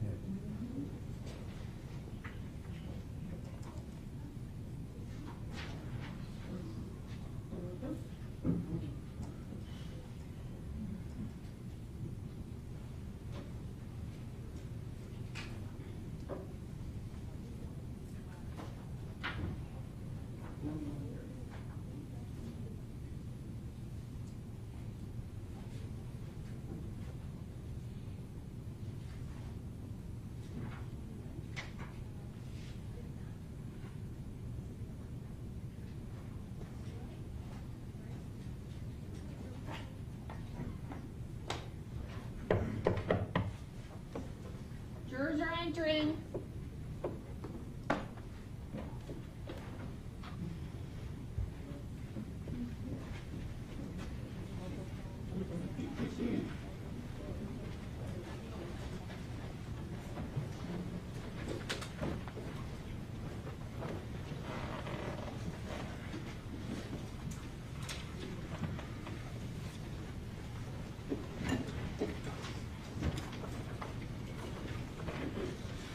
Parties may be seated. The court will come to order. The parties are present. The jurors are present. Ladies and gentlemen, welcome back. The state will call you next. The state calls Nicole Einett.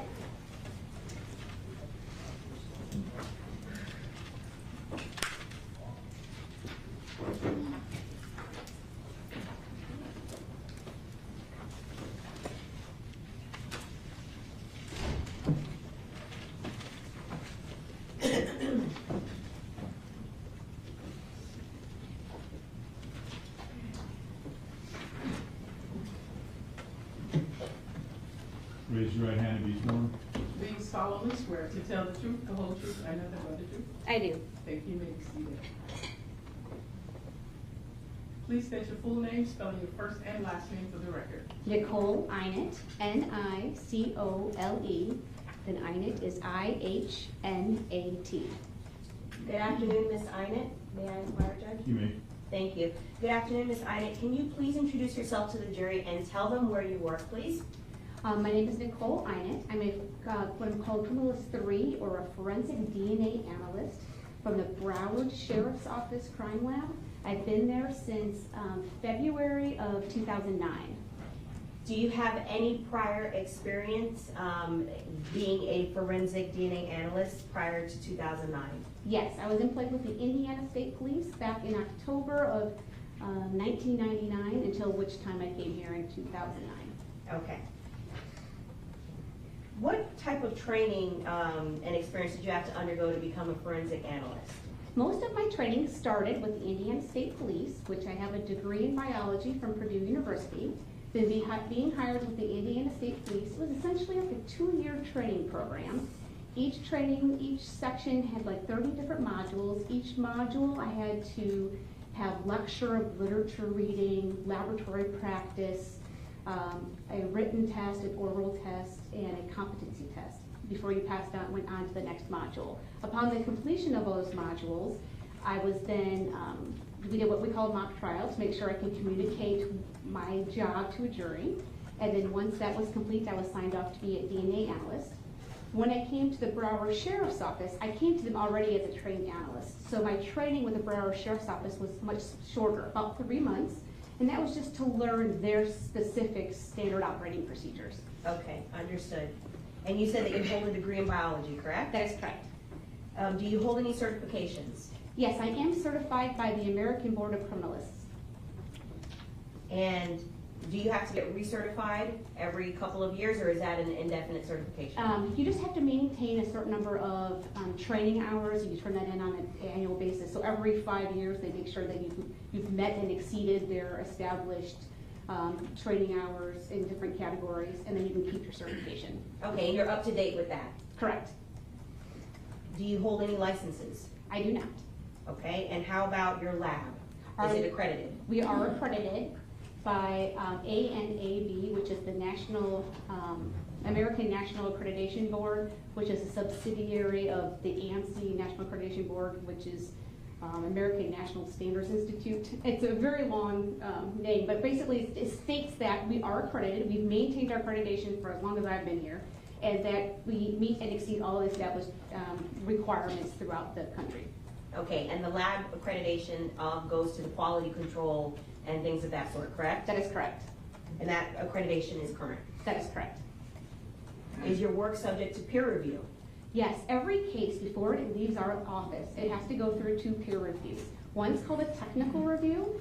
This is done by another qualified analyst, and their job is to ensure that they agree with all of the interpretations that we've made on our data and that all of our data is properly documented.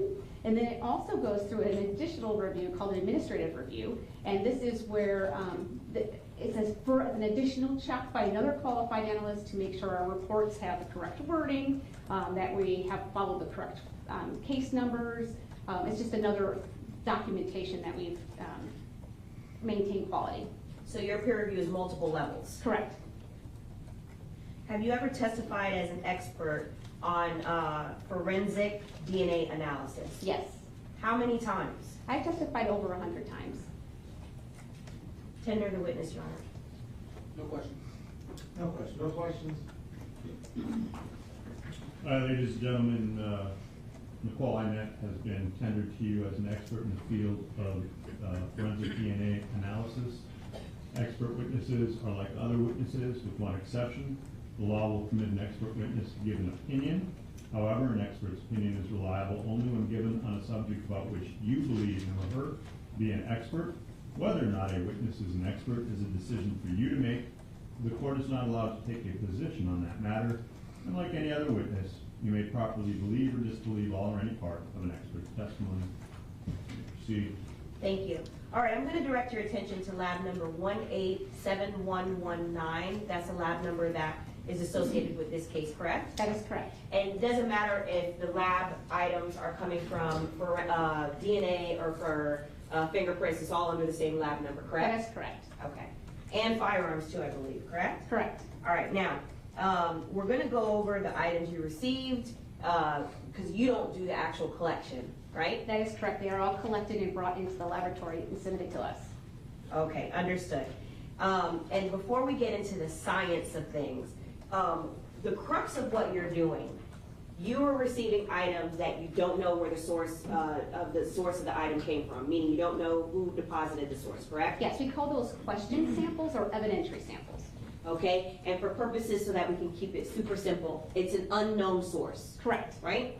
And then you also have items that are a known source, that you do know where the source of the material or the DNA came from, right? Right. We call those reference standards. So those are standards where it's either a blood draw from a known individual, or sometimes it's what we call a buccal swab, where they swab the interior of a known individual's interior of his mouth, and then they collect it under that person's name. And so before we get into the science of it, is part of what the ultimate goal of what you're trying to do is to compare the unknown to the known to be able to either eliminate or identify the source? That's correct. Okay. So we're going to keep track of what's unknown and what's known, okay? Okay. So let's start with the items that you received. Before we talk about that, there were 2 types of DNA analysis that were utilized in this case, correct? Correct. Meaning RMP and star mix. So the DNA process was the same. The only thing that changed was our method for statistical analysis. So once I make an association between a question sample and a known sample, if I say there's an association between those two, I have to tell you, the jury, how important that association is. We do what we call statistics. Now, back in 2018, when we first started this case, we were using a statistical method called RMP. And then technology has now changed, and more recently we're now starting to use a new method called star mix. All right, so the RMP stands for random match probability. That's correct. That's not an outdated procedure. It's just a procedure that it's just a procedure that commonly is used with single source data, correct? Correct. And the star mix, that more current procedure that's used for statistical data, what is that used for? So we use it on everything, but it was really more built for things like mixture samples, because it was very difficult to provide a statistical value on a mixture. So star mix allows us to interpret mixtures. Now, when you say mixtures, because we haven't gotten into the science of it yet, myself and Ms. Buckaloo have used this podium several times in this trial. So if you were to swab this podium and you were to get a DNA sample from myself and Ms. Buckaloo, is that what you mean by a mixture? Right, so a mixture is when I look at a DNA profile, I can tell that there's more than one individual in that sample. That happens often with contact samples, like multiple people handle the doorknob, so I would expect to see multiple people in a sample, that kind of thing, yes. Okay. And a single source would be just literally, as it sounds, the source of DNA is coming from one source, one person. Correct, one individual. All right. Okay, so let's go over some of the unknowns that and the knowns that you received. Let's talk about the analysis that you did where you reported on July 17th of 2018. May I refer to my notes? Your Honor, okay, yes. I'm sorry, what was the date again? July 17th of 2018. Okay. All right, okay. So let's go over what you received in terms of the unknowns, the reference samples. Let me get to that. All right, starting with the first one. Now, you had a bunch of different swabs that were submitted for analysis, correct? That is correct. Okay, so let's talk about the swabs from what it's notated as suspect vehicle, but it's the Dodge Journey. Okay. If you could go down the list for what you received from that car. So I received, my item number 30 was swab of driver's window door controls from suspect's vehicle. I received item 31, which was swab of steering wheel from the suspect vehicle. Item 32, which was swab of top center console lid from suspect vehicle. Item 33, which was swab of gear selector from suspect vehicle. And just because I see some of the jurors are taking notes, we'll just slow down just a little bit for them to write down a little bit of what you're saying. Sure. Okay, go ahead. Item 34 was swab of composite of the volume, AC, and temperature controls from the suspect vehicle. And then item 35 was swab of front passenger window door control from the suspect vehicle. Okay, item 36 was swab of seat controls rear passenger seat of the suspect vehicle.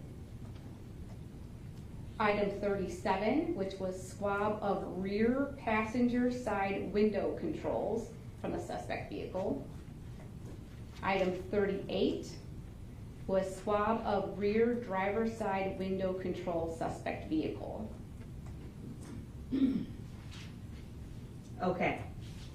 That was all from what we refer to as a Dodge Journey. Were there other swabs that you received regarding a neoprene mask? Yes, I received item 39, which was swabs of black neoprene mask collected from blue, red Jordan bag.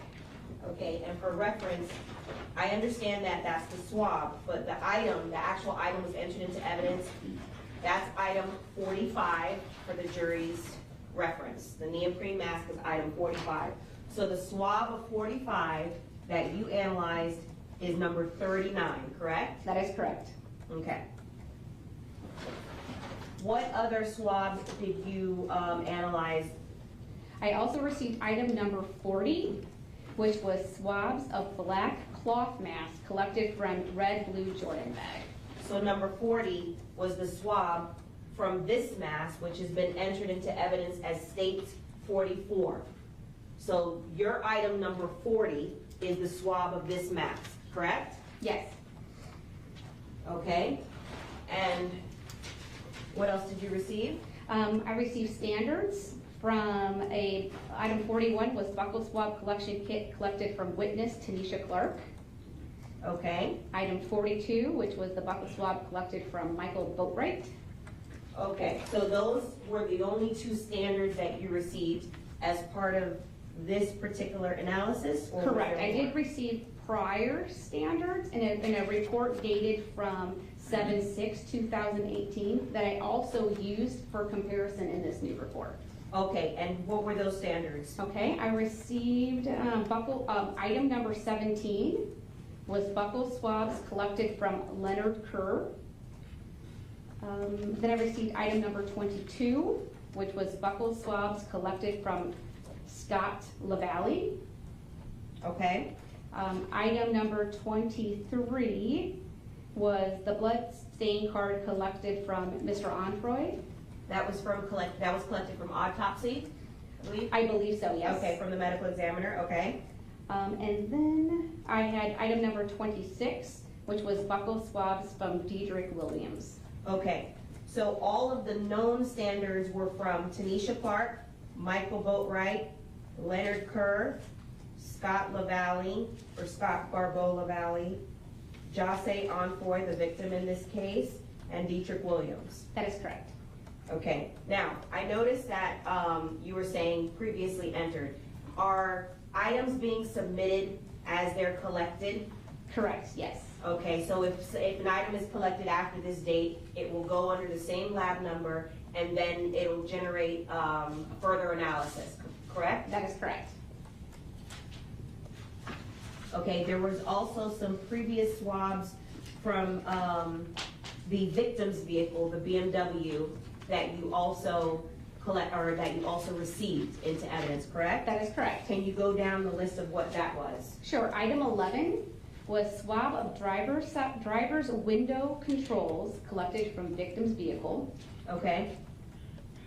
Item 12 was swab of gear selector collected from victim's vehicle. Okay. Item 13 was swab of media knob/dial collected from victim's vehicle. Item 14 was swab of top center console lid collected from victim's vehicle. Okay. Item 15 was swab of passenger seat collected from victim's vehicle. Then item 16 was swab of passenger window controls collected from victim's vehicle. All right. So that completes the list of all the unknown swabs. And then what did you do next in terms of the process for your analysis? Okay, so once I've obtained the DNA profiles from all the question samples, I interpret it to determine if it's single source, if it's a mixture of how many contributors, and then I compare those to the standards that we've already just discussed. And if there's an association made between the standard that I received and the mixture or the single source profile, I then calculate statistics to tell you how significant that association is. Okay. And then I write a report. Now, did you do that in this case? Yes. And were you able to calculate statistics in this case as to any of the items where you were able to make an identification? Yes. All right, so talking about the statistics, before we go to the actual item of anything that you actually identified, if you could explain to us in layman's terms, what is the significance of the statistics of DNA? Because I know there's a couple things going on. There's the science where you will look at if there's enough scientifically alleles and things like that to match. And the alleles are what? So to give us an example. Okay, so an allele is your mother and your father each give you half of your DNA. So mom will give you one copy of your DNA, your dad will give you a different copy of your DNA. We look at roughly 24 areas of your DNA, and in those specific areas, we expect mom to give you one allele or one copy of your genetic information, and your dad to give you another copy of that genetic information. We give those alleles a numerical value, and those numerical values are recorded, and that's what we compare. So we generate all the numerical values from all the question samples, and we generate all the numerical values from all your known evidentiary, your known standards, and we do a comparison. And if there's an association made, we do stats, because you don't know, as a layman in a jury, you don't know how common or uncommon that profile is in the general population. So by giving you a statistic, I'm able to at least give you some idea of how much rare weight, it is? yeah, how rare, how much weight we should give to that association. Okay, so there's one part of the analysis where you look at, do the alleles, does the science match? Correct. Okay, And then the other part of it is once you determine if there's a match based on the scientific protocols, is there how rare it is for that match? That is correct. So give us an example of what you mean by that when you say how rare something is. Okay, so let's just say, for example, let's say I had blood on a shirt. I had a blood stain on a shirt. I got a DNA, I generated a single source profile from that blood stain. But then I also had the suspect standard, right? So I compared the suspect standard to that blood stain, and all the numerical numbers match up. He matches up across the board. But now, what does that mean to you as a jury? So I do what we call, in this case, I did random match probability, which is, it's telling you how rare it is. So let's say I do that statistical math method, and I end up with a statistic of 1 in a million. So what that means is, what's the odds that if I were to reach down, if I was an alien spaceship, and I was to reach down from this alien spaceship and grab somebody off the face of the earth, what's the odds that one person that I grab off the face of the earth match that DNA profile? If I gave you a stat of 1 in a million, that's what that means. If I was to give you a stat of 1 in 5, then you would know that there's lots of people on the face of the earth that have generated that profile. But 1 in a million is slightly more rare. If I was to give you a statistic that's in the octillions, and you know there's only 7 billion people on the face of the earth, then you know that's even a more rare profile. So that's why we give you that statistic, to show you how common or how rare that profile is. So safe to say, the higher the number in the statistic, the more rare it is. Correct. And sometimes you'll reach numbers that are higher than a million? Correct. Okay. So let's talk about some of what you did find. Now, specifically item 39, were you able to make a determination as to item 39? Yes. And so item 39, for us to get the reference, that's the swab of the black neoprene mask. So that's the swab of this mask. If I could put this on the leg right there, Judge? Okay. So the swab of this mask, what was the identification that you made regarding that? Okay, so the DNA profile that I got from that specific mask was a mixture of 2 people. So that means 2 people's DNA was mixed together into my sample, right? Now, what I was able to do with this sample is I was able to resolve a major contributor. So sometimes when people's DNAs are mixed together, they're not always mixed evenly. So one person's DNA one person may have contributed so much more DNA than the other person that I'm able to actually do what we call a resolved or deduced profile, or I'm able to look at that person who gave more of the DNA, right? And they treat that resolved profile as a single source profile. So when I have that single source profile, I can then compare that single source resolved profile to all of my standards. And in this particular case, Dedrick Williams is consistent with the resolved major profile. The chances of randomly selecting an unrelated individual consistent with that major profile from the evidentiary sample is rarer than 1 in 400 billion. Okay. So, what did you also calculate what the true statistics are for that sample coming from that particular item? Yes. In our reports at that point in time, once the statistic became larger than 1,000 times the population of the United States, we just reported out greater than 1 in 400 billion. However, we do actually calculate the true statistical value. And in this case, the true statistical value was rarer than 1 in 831 octillion. Okay, let's wrap our brains around this. What is that number? One rarer than 1 in 831 octillion. Okay, so get us there. How do we wrap our brain around that? So to talk about numbers, so you start with hundreds, right? That's the first 3 zeros. Hundreds. Then you go to thousands, millions, billions, trillions, quadrillions, quintillions, sextillions, septillions, octillion. So that is how large that number is in rarity. And for this particular statistic. 3 sets of that. Correct. So the way that you counted it, we'd have to do that 3 times in order to say that that's Dedrick Williams that matches to this particular item. So there's like that many zeros. So it would be like 30 followed by 30, 8.31 times 10 to the 32nd. So it's 8.31 followed by 30, it'd be 30 zeros. Okay, a lot of zeros. Yes. To say. Yes. All right. How about item number 40? Were you able to make a determination as to item number 40, which is a swab of states 44? Okay, so in this particular sample, I obtained a DNA profile from a single individual. So I didn't have to look at a mixture and resolve out a major profile. It was a single source individual person. And in this case, they were consistent with Michael Boatwright. And the chances of randomly selecting an unrelated individual consistent with the evidentiary sample is rarer than 1 in 400 billion. Again, the same thing. We capped it at 1 in 400 billion for reporting purposes. Did you calculate the true statistics as to this item? I did. And what are the true statistics as to the item matching to states 44? It's 929 million. I don't think I've ever heard of that number before. Get us there. How can we wrap our brain around that? Okay, so again, hundreds, thousands, millions, billions, trillions, quadrillions, quintillions, sextillions, septillions, octillion, 9 million.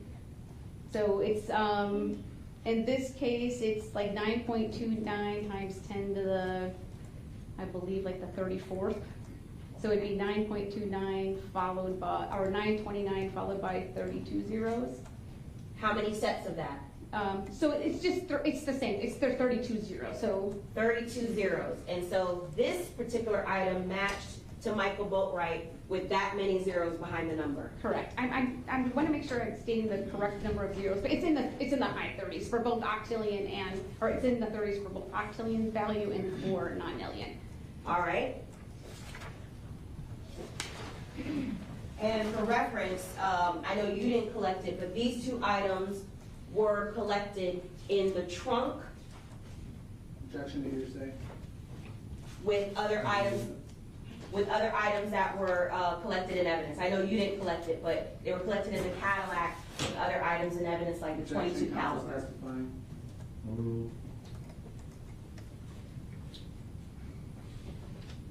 Okay, so those were the two things that you were able to identify. There were other things that either there were no results or inconclusive from your reporting on July 17, 2018, right? That's correct. Let's talk about that. What are some of the reasons why you would have an inconclusive determination as to an item submitted to the lab? Okay, so a couple things. We have what's called inconclusive if I've obtained a DNA profile, but it's so minor, so what we call low, I can't, there's just nothing I can do with it. There's no statistics that I can do, there's no, it's really, I can't compare standards to it. Sometimes it's also the opposite, where I have so much complex information that it's too much to do anything with. So we have two ends. One, it's very low and uninterpretable, or I have so much information. If it's a mixture of 5 or more people, I have no way of interpreting a mixture of 5 or more people. Okay, and so one of the things then, asking regarding your expertise, you're familiar and in your experience, you've dealt with swabs from a particular victim that was involved in a violent event? Yes. Murder, homicide? Yes. Okay, and have you ever dealt with swabs collected after a victim has been subjected to surgery? Yes, we've had that. Okay. And for example, in your lab, what are some of the quality controls, some of the chemicals that are used to clean, for example, your lab? In general? Yes. Okay, so before we do any casework in our laboratories, like if I was going to start this brand new case clean, I would clean with 70% ethanol, I would clean with 10% bleach. Actually, the other way around, I do the bleach first, then the ethanol. Everything's with clean face mask, clean gloves. I wear a lab coat. We lay out clean paper. They go into brand new labeled tubes. I label as I go. I don't keep a pile of tubes ready to go. I label them as I'm taking cuttings. There are so many procedures throughout the entire process that were for quality assurance. Now, that's for quality assurance, and ethanol, you said that ethanol was something that you used to clean to make sure there's no cross-contamination of DNA, for example. Correct. So ethanol, same ethanol that's used in surgical rooms. I'm not sure because I don't work in a surgery room, but I'm assuming that they clean with bleach and probably an ethanol of some type. Okay, so assuming, for example, in your training and experience, if Dr. Boyko testified that ethanol is used to clean in surgery rooms, that would be, I believe, the same ethanol, correct? I would think so, yes. Okay, and would that be something that would dilute or potentially affect the DNA results on a particular item if it was swabbed? No, because we're cleaning prior to even opening that item, right? So I clean all my areas, lay down clean paper, and then I take my cutting, then I clean again and open up the next item. Right. What I'm asking though is if an item, when I say item, say a person's neck was swabbed, but it was sterilized for surgery, would that affect potentially DNA being collected from that area? Judge should ask that answer. You may answer. Oh, thank you. If it's been cleaned, of course, it's going to be more, like if they bathed, if they've washed, if they've washed it with ethanol, this would be more difficult to pick up a foreign person to that person's body. That would be true. Okay, and you would, is in your experience and training, contact DNA, so for example, touching, right? Correct. Would that dissipate quicker, for example, as opposed to blood DNA? There's just a lot less of it, so if there was blood has higher concentration, so if that was to be left on the skin, and if it was just wiped off, it's possible I would still be able to get the DNA from that blood because it's so much more concentrated, versus a contact sample, which is a low level, lot less DNA, so it's more easily affected by washing or touching or abrading it in some way. So for example, in your experience, when I'm asking you about contact DNA, so someone or a suspect trying to grab something off of a victim, possibly touching the victim's skin, and then the victim then goes into surgery, would that affect potentially collection from that area? Objection, speculation. She's an expert here. I'll allow it. Go ahead. It's a little bit difficult. That's what we call activity level DNA. That's where, as a DNA analyst, I'm able to testify to what DNA I get from those samples, right? Right. But in terms of activity level, like how did that DNA get there? How was it removed? Those are all not something that's in my realm of expertise. You could only use your like what you've done in real life, like what my experience is in real life. But we don't testify to activity level. Activity, okay. And so would that be an explanation, for example, of the absence of DNA, for example? I would assume that bathing or wiping it with ethanol would be a way of removing it, but again, I can't testify to how DNA got to something or how it was removed. Correct. All right. Now, what are some of the items that you were not able to report results on? Okay. We're still talking about the July 17th reporting. Sure. Okay, so let's talk, for example, DNA results were not obtained from item 31, which item 31 was the steering wheel from the suspect vehicle. Okay. The DNA results from item 32 were inconclusive. What does that mean? Inconclusive, in this particular case, I used the wording inconclusive for comparisons due to insufficient data. It means that I may have seen a peak or two, but it's not enough to do any kind of comparisons with. It was really low-level data. It didn't reach our requirement to be able to do any kind of interpretation. So there are scientific protocols, not only for your field, nationally, but also internationally, of a certain level or certain standard that you have to meet in order to give it.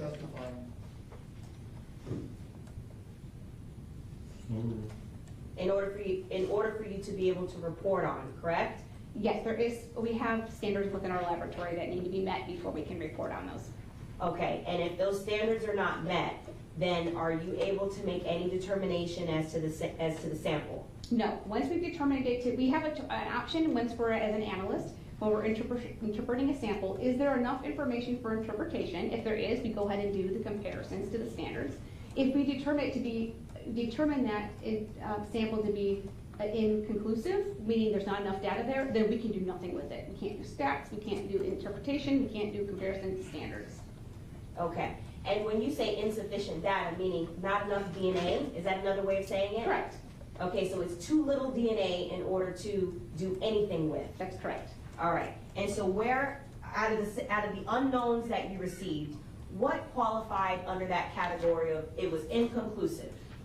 Let's see, so for inconclusive, we had, okay, so I have, so that's first one I gave you, which was item 31, was 32, I'm sorry, was inconclusive due to insufficient data. Okay, how about number 35? 35, 36, 37, and 38 were interpreted as mixtures, but they were too complex and too partial, meaning there's data there, but the alleles weren't called. I couldn't determine how many contributors were in that mixture. It was just too complex that I could not do anything with those samples.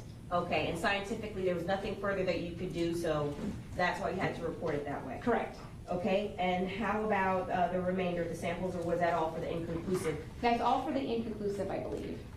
Okay, and was there anything else that you couldn't report, for example, any results? Let's see. Oh, I did have a no results we talked about was item 31. Item 30, which was swab of the driver's window and door controls from the suspect's vehicle, I deferred to another report for later on. Okay, and so you were able to ultimately make a determination as to that, or not? Or at least I reported on it later, in a later report. All right, we'll get to that in a second. That was item 30? Item 30. Okay, and so the only conclusive matches that you were able to make, or identifications, I guess. Other than associations. Associations. Okay. Yes. And that's a term of art in your field, correct? Yes. All right. Were items 39 and 40. Correct. All right, let's talk about the reporting that you did for August 21st of 2018. Okay. And as we're skipping to that report, the items that were inconclusive doesn't mean, and I'm asking you this, does it mean that a particular person did not or did touch that item? I mean, I can make no conclusion one way or the other. If they could have touched it, they could not have touched it. I have no way of knowing. Can't do anything with it. Okay, so it's possible somebody could have touched it, possible they didn't. Correct. And how about the items that you received? There's no way for you to scientifically tell when an item was placed there or not. DNA is not time-stamped, so I can't tell you when the DNA was deposited on whatever surface it was left on. Okay, that's outside of your umbrella of what you do, correct? All right. All right, let's talk about August 21st of 2018. Let's go over the unknowns that you received and the knowns that you received. Okay, in this particular report, the only thing I did differently was I received 2 new standards. I received item number 46, which was the buccal swabs from Robert Allen, and item 47, which was buccal swabs from Trayvon Newsome. Okay. So I compared those standards to the previous samples that were left unidentified. And were you able to, before we say if you made any association, let's go over the unknowns that you received, or that you were analyzing it against. Okay, so I went back and compared those 2 standards from Robert Allen and Trayvon Newsome to evidence that was previously submitted. So item 12, which was the swab of the gear selector collected from the victim's vehicle. From the BMW, okay. Item 13, which was swab of media knob and dial collected from the victim's vehicle. All right. Item 18, which was swabs of left fingernails collected from the victim. Item 19, which was swabs of right fingernails collected from the victim. Item 20, which was swabs of neck collected from the victim. Item 21. And remember, go slow enough so that the jurors can write down what you're saying, because I see them fervently copying some things. No problem. Okay, are we ready for the next one? Okay. Okay, 21, which was swabs of a necklace collected from victim. Item 23, where I did use the standard from Mr. Onfroy. Which you previously had. Correct. Item 26, which was a standard from Dedrick Williams, which I previously had. Okay. Let's see. And then item 34, which I previously examined, which was swab of composite volume, AC, and temperature controls from the suspect vehicle. That would be from the Dodge Journey, okay? Okay, item 39, which was the black neoprene mask that we talked of earlier. Okay. Item 40 was the swabs of the black cloth mask that we talked about earlier. And then I had a standard that I talked about earlier, item 41, which was from Tanisha Clark. Okay. So, out of all of those items, the knowns and the unknowns, did you make any associations? I was able to make an association with item 34, which was the swab of the composite volume, AC, and temperature controls from the suspect vehicle. And who did you make the association to? Okay, first of all, it was a mixture of 3 people. So there's 3 people in this mixture.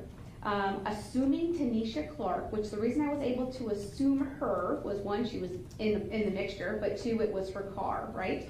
So because she was the owner of that car, I expect to see her DNA profile there. I assumed her, and she was the minor contributor. Then there was a foreign major contributor that was deduced, a foreign major. The foreign major was consistent with Robert Allen, and the chances of randomly selecting an unknown, unrelated individual consistent with that major profile is rarer than 1 in 400 billion. Did you do the true statistics on that? Or I no? did. Okay. Give me 1 second to find that one. Sure. 34. And while you're looking up, that's the Objection to the sidebar, please.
Quintillions, sextillions, septillions. So it's 1.91 times 10 to the 6. 124. Followed by, so it's 1.91 followed by 22 zeros. Okay. Large number. As to Robert Allen touching the volume and AC knob in the Dodge Journey. That's correct. Were there any other categories that you weren't able to report out as to the unknowns?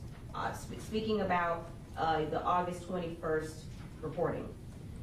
So I was able to exclude Robert Allen and Trayvon Newsome from the major profiles from items 18 and 39, which 18 was the left-hand fingernails collected from the victim, and 39 was the black neoprene mask. Robert Allen and Trayvon Newsome were also excluded from item 12, which was the swab of the gear selector from the victim's vehicle. From the BMW, okay. Item 13, which was the swab of the media knob/dial collected from the victim's vehicle. Item 19, which was swabs from the right-hand fingernails collected from the victim. Number 20, which was swabs of the neck collected from the victim. And item 21, which was swabs of the necklace collected from the victim. I also was able to exclude them as contributors to item 40. So I was able to exclude Robert Allen and Trayvon Newsome from item 40, which was swabs of the black cloth collected from the blue and red Jordan bag. Okay. And similar to when you were discussing your July reporting, reasons that contact DNA would not be on the victim could potentially include the victim went through surgery and had gone through was sanitized before surgery, right? That's not answered. Anything's possible. He was bathed, washed, had clothes, but again, like I can't really testify to activity level. Because you don't know. I don't know. I don't know how DNA got there or didn't get there. Okay. Or if it was there and washed away, I would have no way of knowing. All I'm asking is if it's possible. Don't know. I don't know. Okay.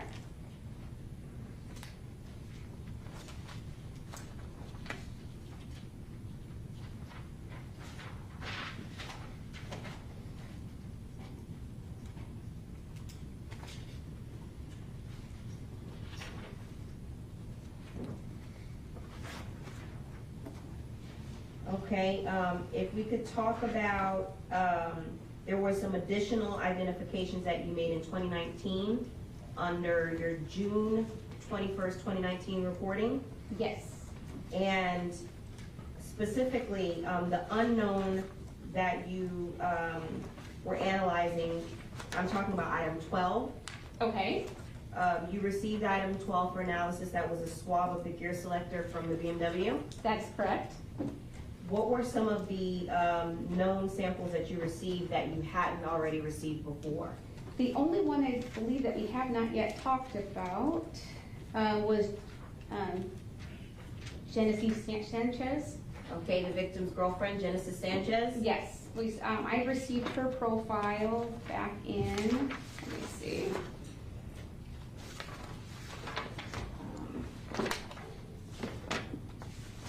Pardon me first. Flipping Sure. back and forth.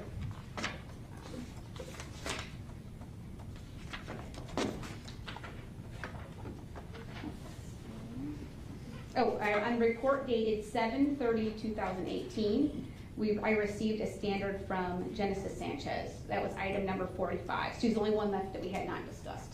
Right, so same like you did, as you're getting stuff in contemporaneous, you also received Jahseh Sanchez. You also had all the other standards and you compared all of them to the unknown profiles that hadn't been resolved yet? Correct. And did you make an association when you added Ms. Sanchez's profile in? Yes, but now this is where we switch from the different mathematics. Well, earlier we were talking about random match probability, which we did with like single source profiles or profiles where I was able to resolve a major contributor and did random match probability. This is the first report where we switched over to our new statistical method called StarMix, which is a probabilistic genotyping software. And this is where it is. I'm sorry, when you say switched over, that was in 2019. That's the current method that's used for multiple sources, correct? That's correct. We use this now. And we use it on single sources and mixture profiles. It's just our new statistics.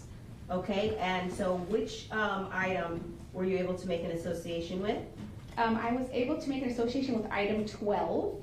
It was interpreted as a mixture of two contributors, and the DNA results are at least 2.05 million times more likely that Mr. Onfroy and his girlfriend, Jahseh Sanchez, but that they originated from Mr. Onfroy and an unrelated unknown individual. It provides very strong support that Jahseh Sanchez is a contributor to that mixture. So said another way, his girlfriend, the victim and his girlfriend were found, their DNA was found in his car.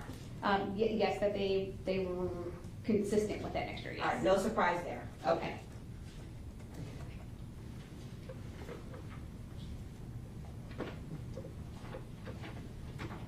Now, there were some other mixtures, and without confusing the matter, there were other mixtures that were found. And when they're found, what do you do when they're so low that you can't make an association or report on it?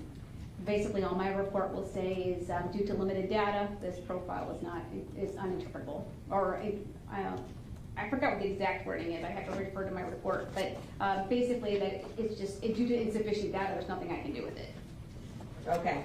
And that happens especially in a case like this where you have multiple sources of DNA or swabs coming in for an investigation this large, correct? It's typical in cases this large. It's also typical by the type of samples collected. When you're doing a lot of touch or contact samples, it's not unusual to have them be insufficient. And when we say insufficient, I know you talked about numbers being followed by 8 zeros or 9 or 27. What are we talking about in terms of the numerical value? How low are we talking about? Like let's say it usually happens when I have like 2 alleles, and we're looking at 24 different areas of your DNA. I'm expecting to have 2 alleles at each of those locations. I might have just 2 alleles pop up. So two, not 2 followed by 0, just 2. Two. So 2 alleles. The statistics would be inconsequential. They're useless. It would be what we would call adventitious, like you just may happen to have contributed to that profile and it means nothing. Okay. Another layman's term, it's garbage. You can't do anything with it. Right. Okay. And did you have that in this case where it was just so little you couldn't do anything with it? I had a couple of samples like that were, or at least one for sure, where I said due to insufficient data. I believe that was like 30. Item 32 was inconclusive for comparisons due to insufficient data. That just means it was just too low, couldn't do anything with it. Okay. One moment, Your Honor.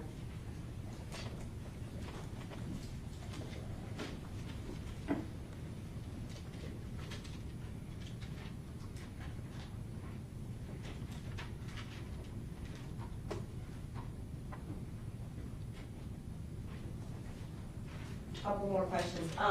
You've been trained on statistical data, calculating statistical data? Yes. Okay, and so that's something that in addition to your biology major, as part of your training and experience, the numbers that you calculated and testified to today, how are you able to make those determinations? Okay, so we undergo statistical training. So once we switched from random match probability, random match probability has been in existence for years. I even learned random match probability while I was working for the Indiana State Police. It did not change when it came to Broward Sheriff's Office. Once we switched over from the probabilistic genotyping, which is the star mix statistical method, we underwent tons of training, multiple 40-hour classes, at least one 40-hour class. We had Dr. Buckleton come to our laboratory and do additional training. We've gone annually. We have annual training on star mix. So it's just a continuing development of training for that product. Okay, so you're well versed in that. Mm-hmm. And when items are being submitted to the lab for DNA testing, as a DNA analyst, are you trained to be able to know what types of items that are swabbed could have a better chance of getting a DNA profile versus others? It's hard to say. Sometimes you're surprised. You'll get like a swab that seems to be a contact sample and you get tons of DNA. And then other times you'll get a contact sample and then that you would have expected to have DNA and it doesn't. So you really have no way of knowing just by looking at the swab or the item description of knowing how much DNA is going to be in that sample until we actually do it. Okay. When you mentioned a phrase about too complex, what does that mean? Okay, so there are a couple samples that we had to drop because they were too complex, which means what I was seeing was multiple peaks, but they were below our threshold. So we have, so our alleles, in order for them to be called, the DNA looks like an electrophoregram, a series of peaks and valleys. Those peaks must have to reach a a minimum threshold for us to even detect them, right? So I would have a couple peaks that came up over that analytical threshold, but then I'd see several peaks that were under it. Maybe in one location I saw like 7 peaks, and another location I saw 5 peaks. It was just too complex. I couldn't make heads or tails of it. There wasn't enough call from any one individual. There's just too much data. Sometimes I had to do it as well because our laboratory is only able to look at mixtures up to 4 contributors. So when there's more than 4 people in a mixture, it looks like a jumbled mess, and we can't really do much with it at this point in time. So something like a rental car where multiple people could have handled it, and there's potential for more than 4. But then I would, if it's more than 4, I wouldn't be able to do anything. Or how about something like there's 4 suspects and an owner making it 5? Then would that be a reason? That takes it over the edge of my limit of 4. Okay, so a visual on what you did, Mr. Kimmock has utilized his yellow pad, so I'll utilize my white one. No objection. This is a very crude picture, but Okay. when you're talking about the standard or the peak, is this what you mean? Yep. So what looks like a peak above the line, is that what you're counting in terms when you said there's 2 or versus however many? Correct, but then there's very obviously peaks below the analytical threshold. So this would be If you need to step down, you can. Okay. Judge, is it okay if Ms. Ines steps down? So this would be what we consider our analytical threshold. So anything up beyond this, the computer system would actually mark this as an allele and give it an allele call, a numerical value. Anything that's below our analytical threshold is clearly there, but it doesn't mark it. And so when I'm looking at this, it may not even be, this is just one location. We look at 24 different locations. So throughout that location, throughout that profile, I might see it where 4 peaks are above the analytical on one location. So it's starting to get too ugly, where I can't tell you number of contributors. Some's dropping out. Some people are there, but they're dropping out over time. We have a thing called degradation. The older the sample is, it has like a ski slope effect. So then it'll drop below as you look at the profile across the board, it will have like a ski slope, and I'll lose an allele. So like, it just becomes too complex. Okay, and so with respect to Broward Sheriff's Office protocol, correct, national and international standards, these are standards that you have to go by. So if there isn't enough data, you can't interpret it and you can't report on it, correct? Correct. Now it is up to the interpretation of the analyst that's doing the interpretation. So I might look at this and say, oh, I can't do anything, this is too complex. But we have a peer review. So my technical reviewer who is doing the technical review of this data also has to agree that this is uninterpretable data. So and then we have that administrative reviewer. They also have to agree that this is uninterpretable. Okay, so after it goes through those 3 tiers of review and analysis, that's why you're able to report on something or determine that it's inconclusive or that there's insufficient data. That's correct? That's correct.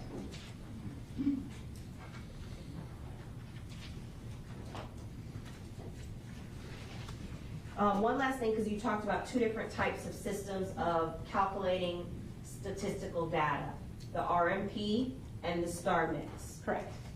The fact that the star mix is one of the newer methods used to calculate the statistical data, does that mean that RMP is bad and the new way is good? No. Okay. So let's think of it, is anybody my age? I'm almost 50. You guys all look so young. But remember back in the day when you had to physically walk to the television and turn the channel, right?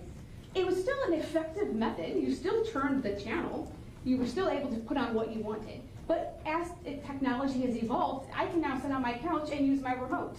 It's the same. The result is the same. I'm able to now change the channel just like I was by turning the dial, but now it's more sophisticated. I can press the actual number, I can mute it, I can turn it on and off.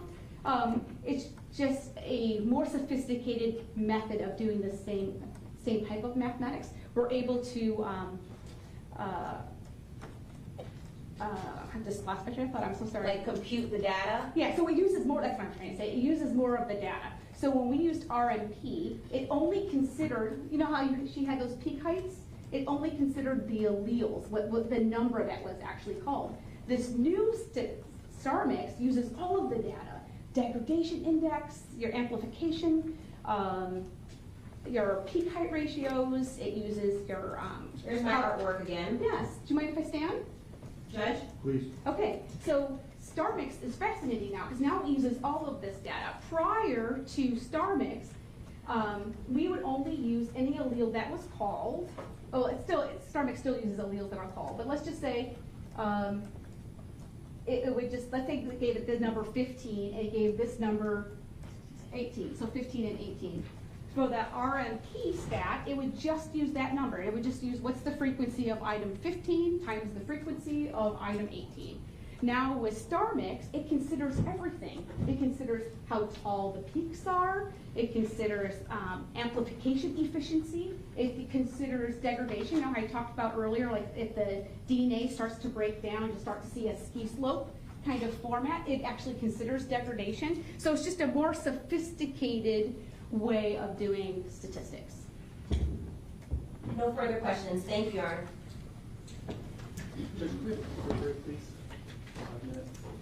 All right, so before cross, we'll take a 5 minute.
That Crime Stoppers material where these clients were in fact, information was given about them. I didn't feel that was correct. However, the court feels obviously is the most crucial issue here. If that does not open the door, I simply intend to show Detective Curcio and refresh his recollection. And if the court feels that opens the door to other information in those boxes, I would do it. I'd like to respond when Your Honor allows me to. I wasn't asking you, I was asking I was giving it away. What I do for a living.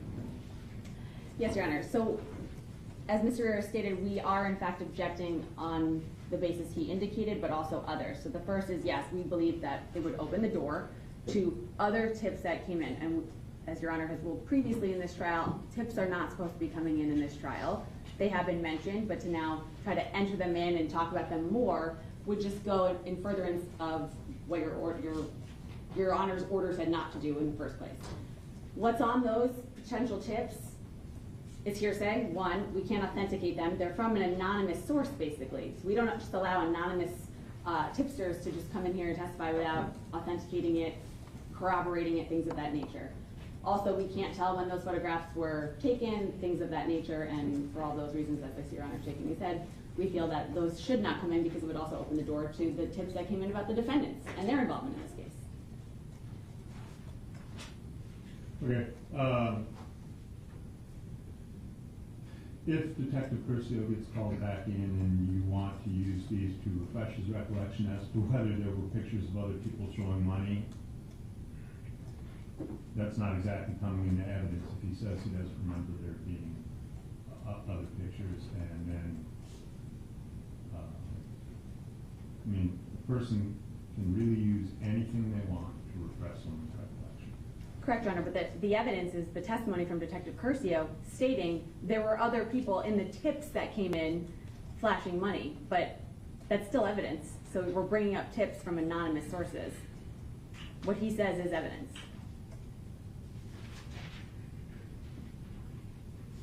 I think he's already discussed, though, that there were 1,500 or more. It's close to 5,000. 5,000, whatever. He testified that there were tons of things that came in. I don't know that it's harmful to say some of them included pictures of people flashing money. And his testimony was, I think he didn't recall any specifically, but he didn't doubt that they might be there. So Correct. To that effect? Absolutely, and I actually told him, I said, if I showed them to you, would it refresh your recollection? He said yes. I said, maybe I will.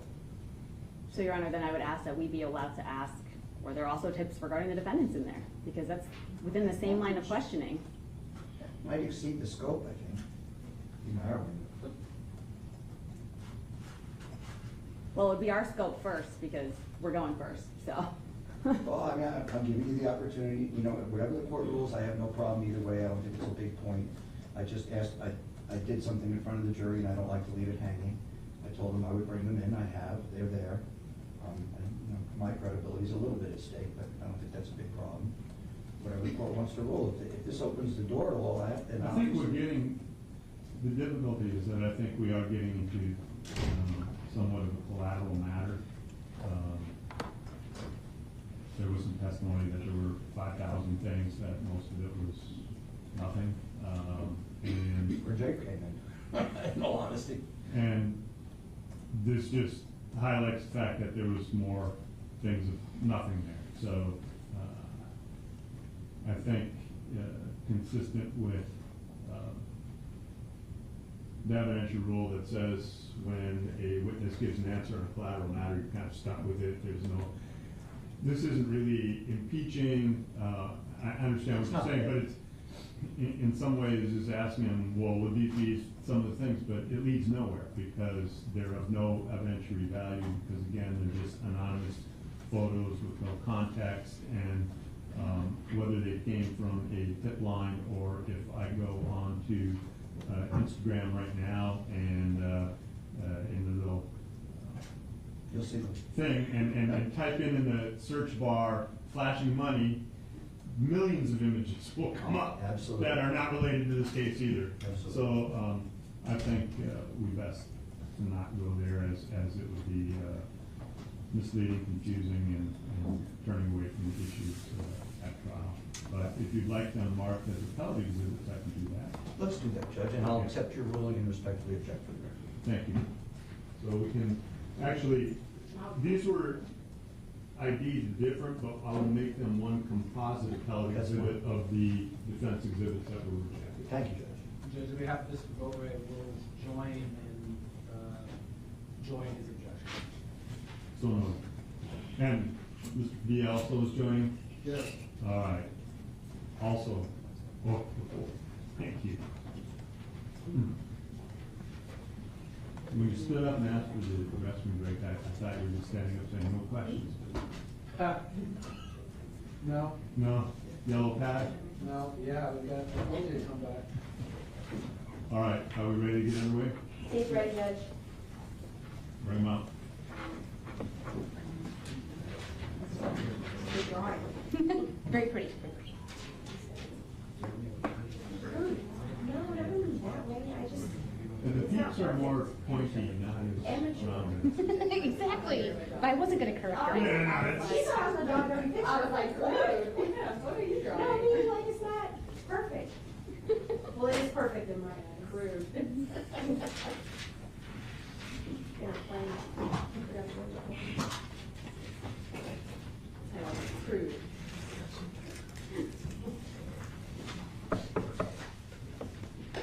Jurors are entering.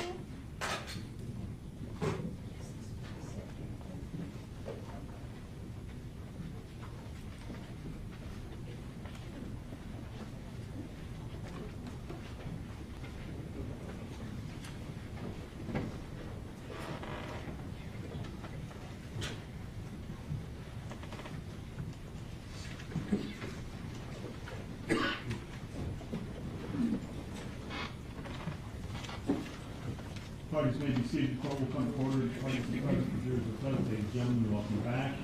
This is still on the stand. You're under oath. Cross-examined. Yes, thank you, Judge.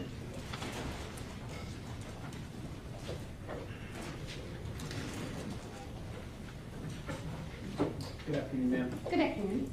I want to start with all, so the jury knows all of the known standards that you received in doing your analysis in this case.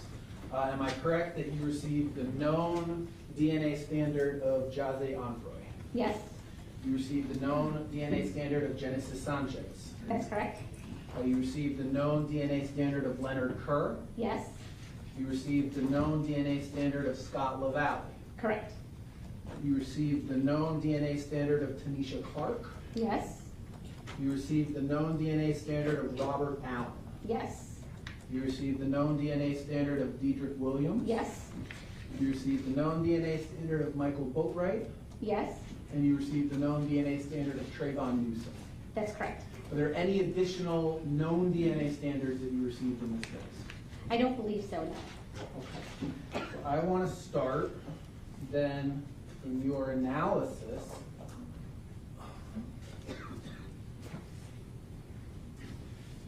I want to start by talking about, let's start with J01. Am I correct that you received a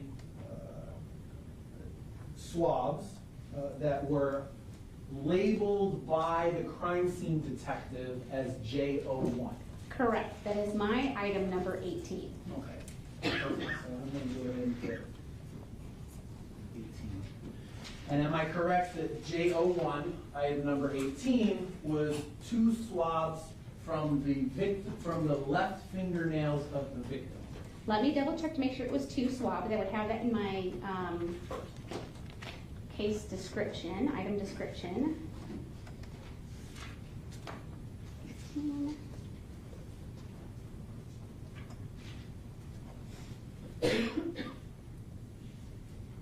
Yes, it contained 2 swabs. And 2 swabs of the left fingernails of the victim, correct? That's correct. I'm just going to add, victim. 2 Now, am I correct that you were able to obtain DNA profiles from item 18? I did, yes. And am I correct that the profile that you received was a mixture from 2 separate contributors? That is correct.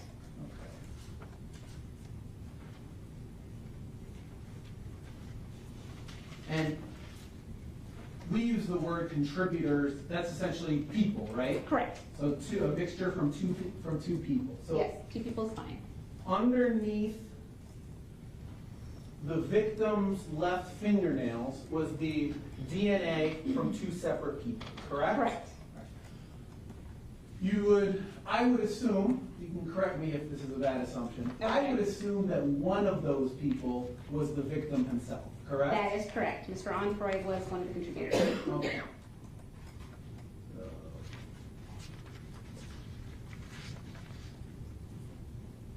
Now, the second contributor, let's talk about that. Okay. Am I correct that that on, let me get the date here, as part of your July 17th report, you compared the known DNA of Michael Boatwright to the mixture of sample 18? One more time, what was the report date? July 17th. July 17th. Okay, so I compared item 18. Okay, so I compared Mr. Boatwright and Tanisha Clark to the major profile. The minor profile was insufficient for further comparison. So although I'm able to say that that profile from that fingernail it had 2 people, the second person was so minor that I could do nothing with it. So any subsequent standards that I received, I could only compare to that major profile. I could not compare it to the minor contributor. And am I correct that Michael Boatwright was excluded as a contributor? He was excluded as a contributor to the major profile. Okay. Yes. And am I correct that on August 21st, you compared, as part of your report on August 21st, you compared the known DNA sample of Trayvon Newsome to the mixture in item 18? And Trayvon Newsome was excluded as a contributor to the major profile from item 18. Okay, so both Michael Boatwright and Trayvon Newsome were excluded from the major profile of item 18, correct? That is correct. Okay, so we'll go.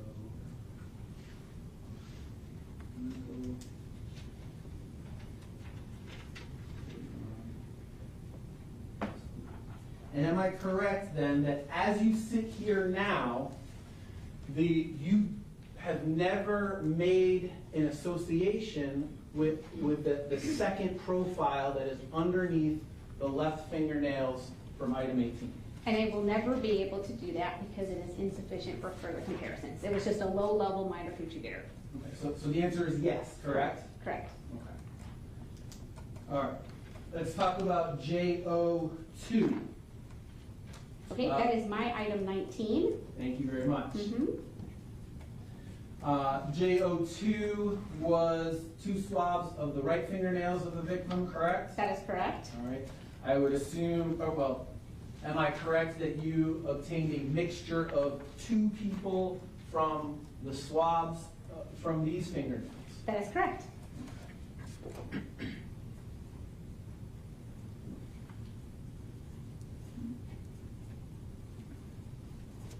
And JO3, what is the number, what is your lab number for JO3? Is item number 20.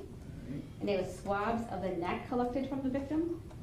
And that's what we have here, swabs of neck of the victim. And am I correct that JO3, swabs of neck from the victim, also contained a mixture of 2 people? That is correct.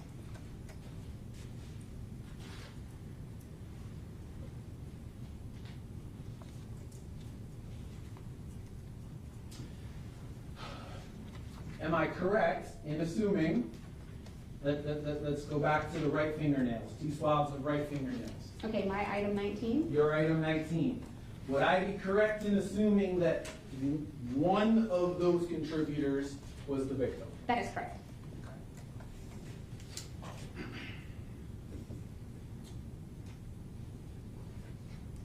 On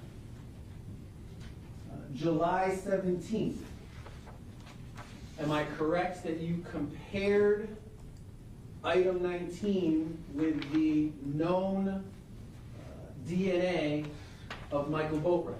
I did. And am I correct that he was excluded as a contributor? He was excluded. Am I correct that on August 21st of 2018, you compared item 19, swabs from the right fingernails, to a Trayvon Newsome? I did. And am I correct that he was also excluded as a contributor? He was excluded. Referring now to item 20, J03. Am I correct in assuming that the victim, Jahseh Onfroy, is one of the contributors of the DNA from his own neck? He was. And am I correct that on July 17th of 2018, you compared that mixture to the known DNA of Michael Boatwright? I did.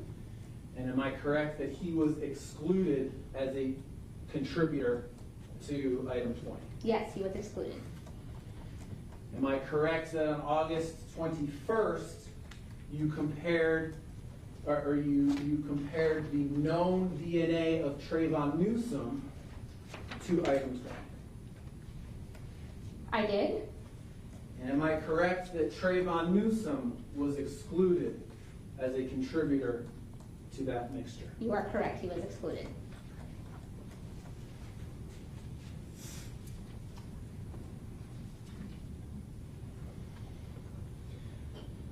The state talked a little bit about things in an ER room, in an emergency room, could impact whether DNA was found in a particular location, correct? Correct. All right. Anything like that wouldn't delete, there's nothing that would delete some DNA and not delete others, correct? I see where you're going, but if it's from his own body, even if he bathed and you, anybody, if you bathed and you Sure. washed away all of the other extraneous DNA, His DNA, you would Mr. still, Onfroy's DNA would still be there. correct. Correct. There is, in 18, 19, and 20, there was a foreign DNA Correct. to Mr. Onfroy there, correct? That is correct. All right, so anything that was, there's no like cleaning substance that would delete some DNA, some foreign DNA, but not delete other foreign DNA. Correct. They would either clean it or not clean it.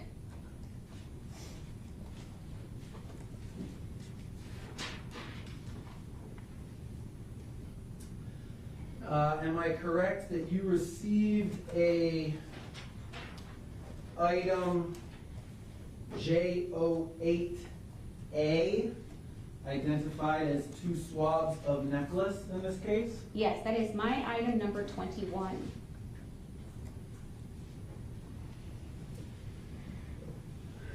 And am I correct that J08A was the mixture of 2 contributors? Yes, it was. Would I be correct in assuming that one of those contributors was the victim, Jahseh Onfroy? That is correct. On July 17th, am I correct that you compared the known DNA standard of Michael Boatwright to item 21, swabs of necklace? I did. And am I correct that you excluded Michael Boatwright from item 21? I did, yes. Am I correct that in August, should have the date memorized by now, August 21st of 2018, you compared the known DNA standard of Trayvon Newsome to that mixture of 2 people? I did. And am I correct that you excluded Trayvon Newsome from being a contributor to item 21? Yes, Trayvon Newsome was excluded. So again, item 21, mixture of two people, Michael Boatwright and Trayvon Newsome were excluded from that. That is correct.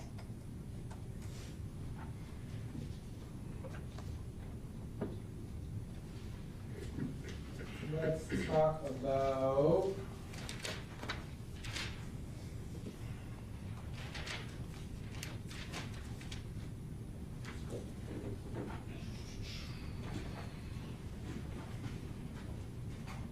the mask. You received an item labeled WC2A in this case, correct? I did, yes. WC2A was swabs from a black neoprene mask. Yes, my item 39. And am I correct that you identified that as a mixture originating from two contributors? That is correct. You indicated on direct Dedrick Williams was one of the contributors to that black neoprene mask. That is correct. Correct. Am I correct that you were never able to make an association of who the second contributor to that black neoprene mask? That is correct. That minor contributor was insufficient for comparisons. So as you sit here now, again, we don't know who that second contributor was. That is correct.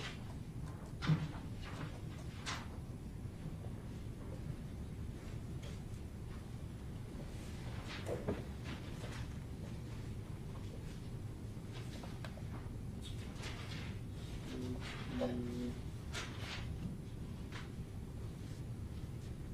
want to talk about, you received an item labeled DNA 8 in this case, correct? Yes, that's item 34. All right. And that was the volume and AC and temperature controls from suspect vehicle? That's correct. Correct?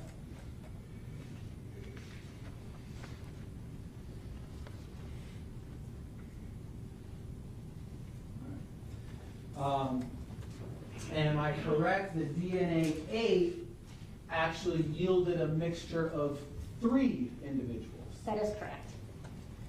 You determined that Robert Allen was one of the contributors of that mixture, correct? Let me double check. Yes, and report dated 8/21/2018. Robert Allen was identified as a possible contributor. You also, I think, testified on direct that you assumed that Tanisha Clark was one of the contributors, and you also saw her DNA in there as well? That is correct. She was one of the minor contributors. Okay.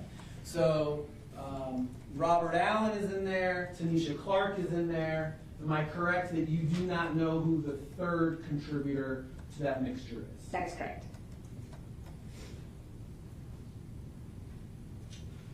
Let's talk about DNA 7, gear selector from the suspect vehicle. Did you obtain a sample identified as DNA 7? Yes, that was my item number 33.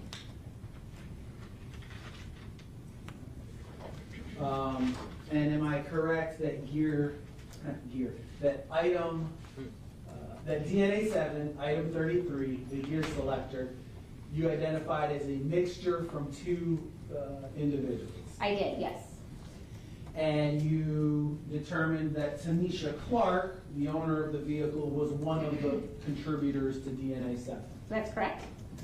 Am I correct that you were not able to make an association as to who the second DNA that was in that mixture belongs to? Correct. It was insufficient for comparison.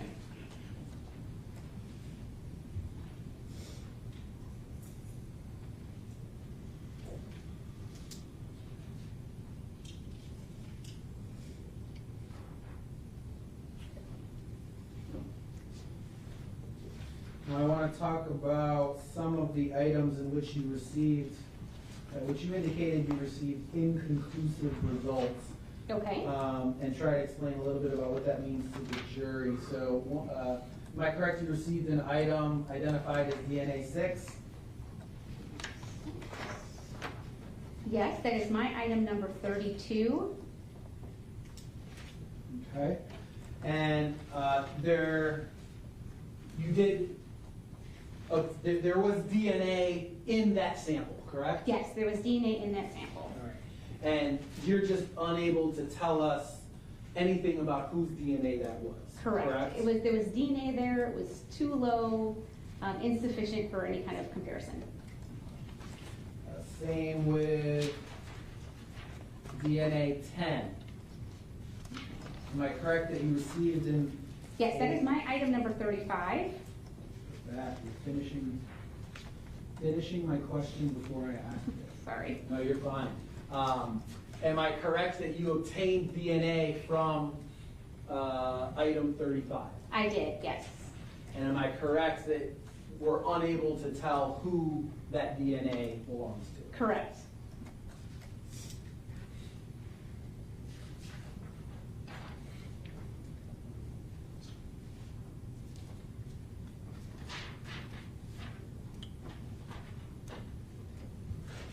Am I correct that you obtained a sample labeled DNA 16 in this case? Yes, that's my item number 36. And that was labeled as seat controls, rear passenger side seat, correct? I have rear passenger seat suspect vehicle. Okay, I'm sorry, rear passenger seat? It just says swab of seat controls, rear passenger seat suspect vehicle. Okay, thank you. Mm-hmm. Am I correct that you obtained, that there was DNA in that sample, correct? That is correct. In fact, there's a mixture of DNA in that sample, correct? That's correct. But you're unable to tell us anything about whose DNA that belongs to? That is correct. It was inconclusive. Am I correct you received an item labeled DNA 17? Yes, that's my item number 37. Am I correct that there was DNA in that sample? Yes. That it was a mixture of DNA in that sample, correct? Yes. But am I correct that you are unable to tell us anything about whose DNA that is? That's correct. It was still too complex to do any kind of interpretation. Let's look at DNA 19. Am I correct? You obtained or you received an item in this case labeled DNA 19. Yes, that's my item number 38. And there was DNA in that sample, item 38, correct? Yes. It was a mixture of DNA, correct? Yes, correct. And you're unable to tell us whose DNA that is, correct? Correct. It was uninterpretable, too complex.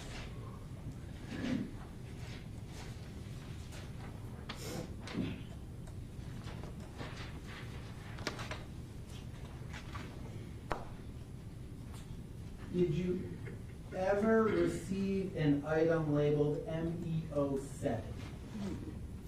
Yes. As my item number 24. And that was identified as right fingernail clippings, correct? Correct. You didn't do anything with that, I correct? did not examine it because we already had swabs from those same fingernails. Got it. The swabs you would just swab the clippings anyway, right? Exactly, and they were already done, so the best option for the best results were the first swabs. Same with MEO8, left fingernail clippings. Correct. What's your item number there? Item 25. And you didn't do anything with those fingernail clippings, I correct? did not, because again, I already had the swabs.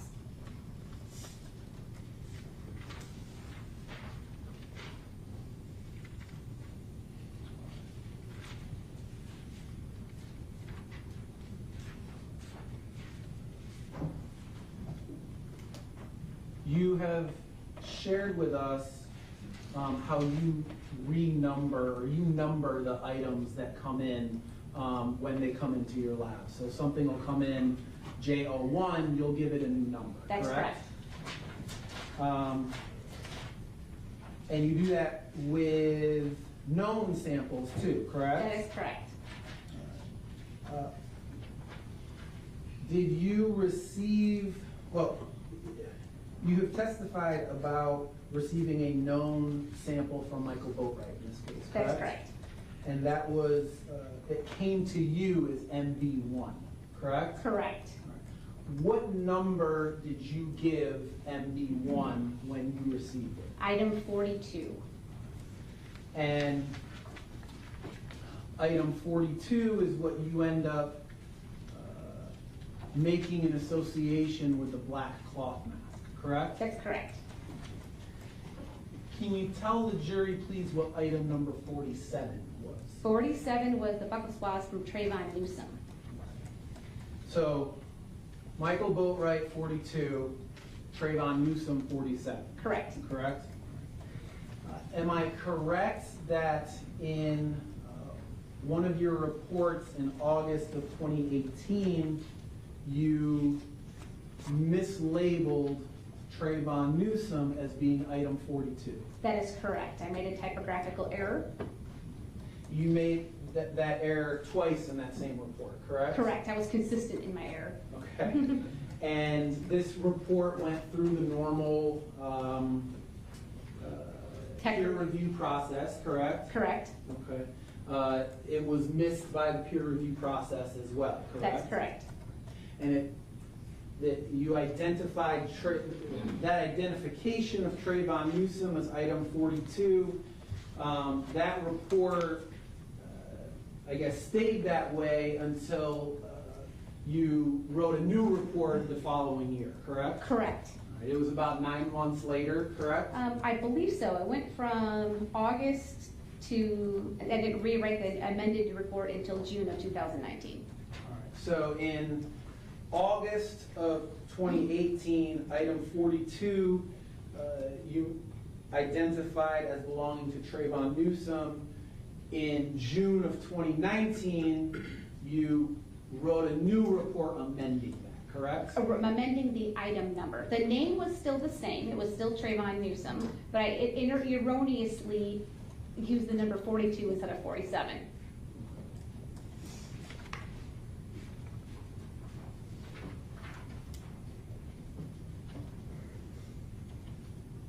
Nothing further. Thank you, Judge. Yeah, Judge? May. Design Act, good afternoon. Good afternoon. I'm not going to re-ask questions related to Trayvon Newsome. You've also testified about that already, so the jury's heard. But let me give you a hypothetical.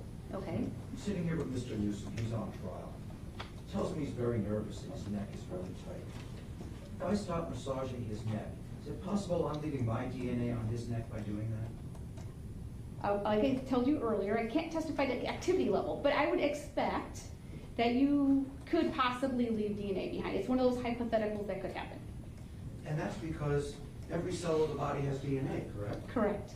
So if my fingers were sweaty, the moisture from my fingers may have left DNA on his neck, correct? Yes. Epithelial cells, what are those? Can you explain that? Those are your skin cells that are all over your body. They're in internal organs or in external organs or hands.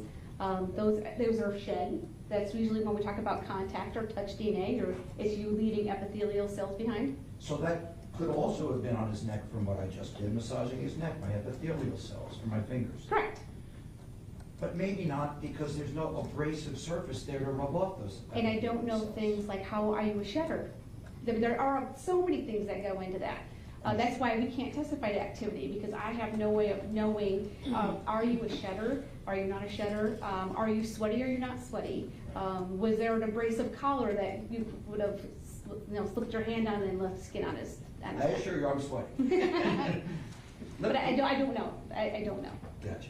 Let me show you what's in evidence, marked as, I believe, 38 for the state.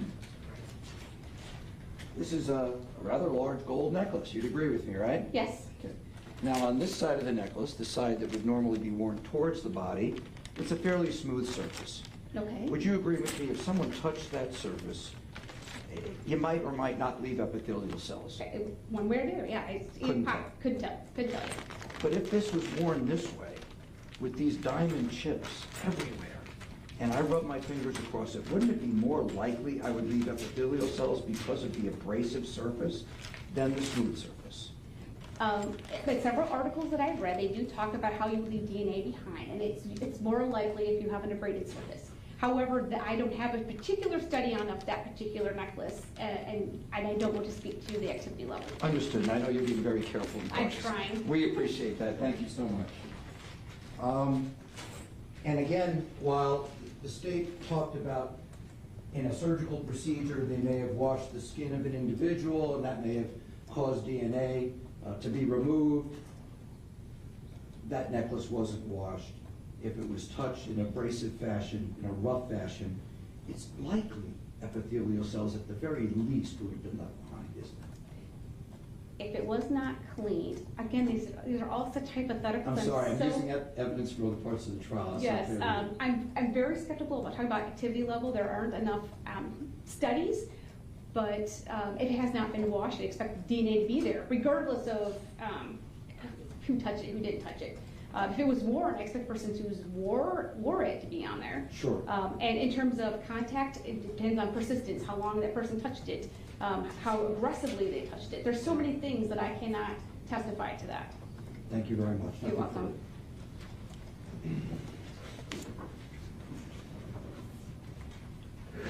Good afternoon, how are you? Good, how are you? Good, good. I'm gonna turn your attention to item 39, which was the black DMP mask. Okay. You testified that there was two types of DNA, correct? Correct. One being my client's, and the other one was you couldn't pinpoint whose it was. Okay, so let's back up. Who's your client? I'm sorry, Dedrick Williams. Yes. So in terms of Dedrick Williams, he is consistent with resolved major profile from that item. And then the other DNA profile was not, it was inconclusive, or how did you label it? Let's see. The results from the minor contributor are inconclusive for comparisons. So I am seeing evidence of a second contributor. It's just so low and so minor that there's nothing I can do with it. So I couldn't even use it for comparisons. And would that have been the same result if you would have used the star mix? No. With star mix, I can put the whole profile in as a mixture. What I would probably get, though, it'd be statistics from all the comparisons, but there's going to be in that low-level adventitious range. So it's still, back in this time in 2018, we didn't have star mix, so I can only interpret major, minors, etc. But with star mix, it would interpret the entire mixture, but it is so low and so minor that I would expect the statistics to be in that adventitious range or even like the minor exclusions. Okay. And none of the samples that you took in this particular case that were, is it RMP? Oh yes, RMP, random mix probability. None of the RMPs were reprocessed using the star mix? There might have been some overlap, but I think what I did was the ones that hadn't already previously identified a contributor to it, those were the ones that went on to star mix. Or if I said in a previous report there's a mixture that will be subject to a separate report, then that was the one that was done later in star mix. Those were typically mixtures that were, there wasn't a major or a minor component that I could pull out separately. They were like a kind of a jumbled mixture where I couldn't do anything with it by eye, so we had to wait for star mix to come online. And regarding item 39 and the multiple DNA profiles that you found, does your report indicate where on the mask it was found? Or? No, you'd have to talk to the person that collected it. All I received was a swab. I understand. Mm-hmm.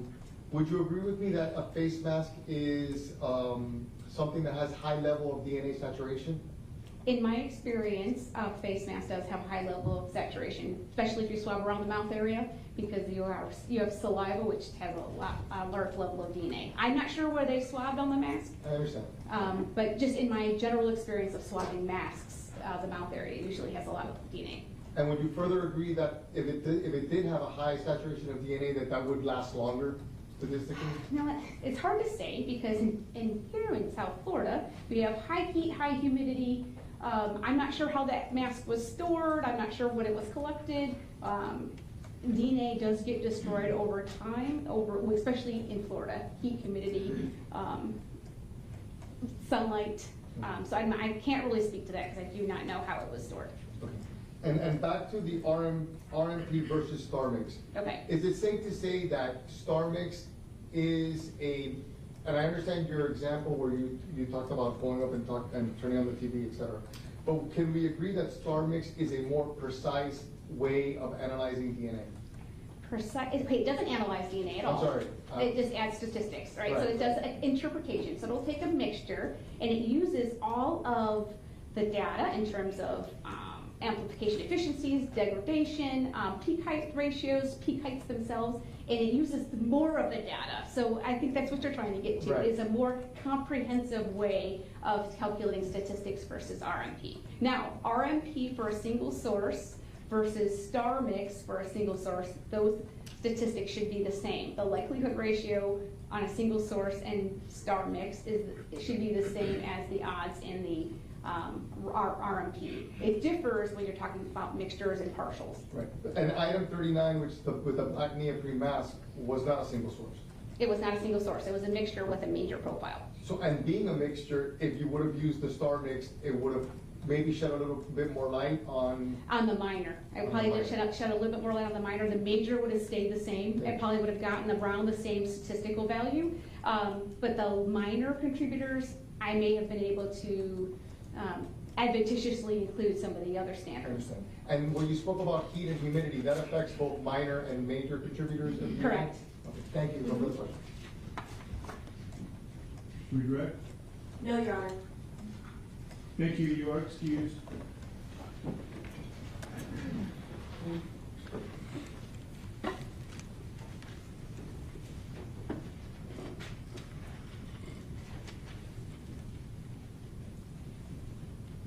Hi. State Falls Detective Garcia.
Sir?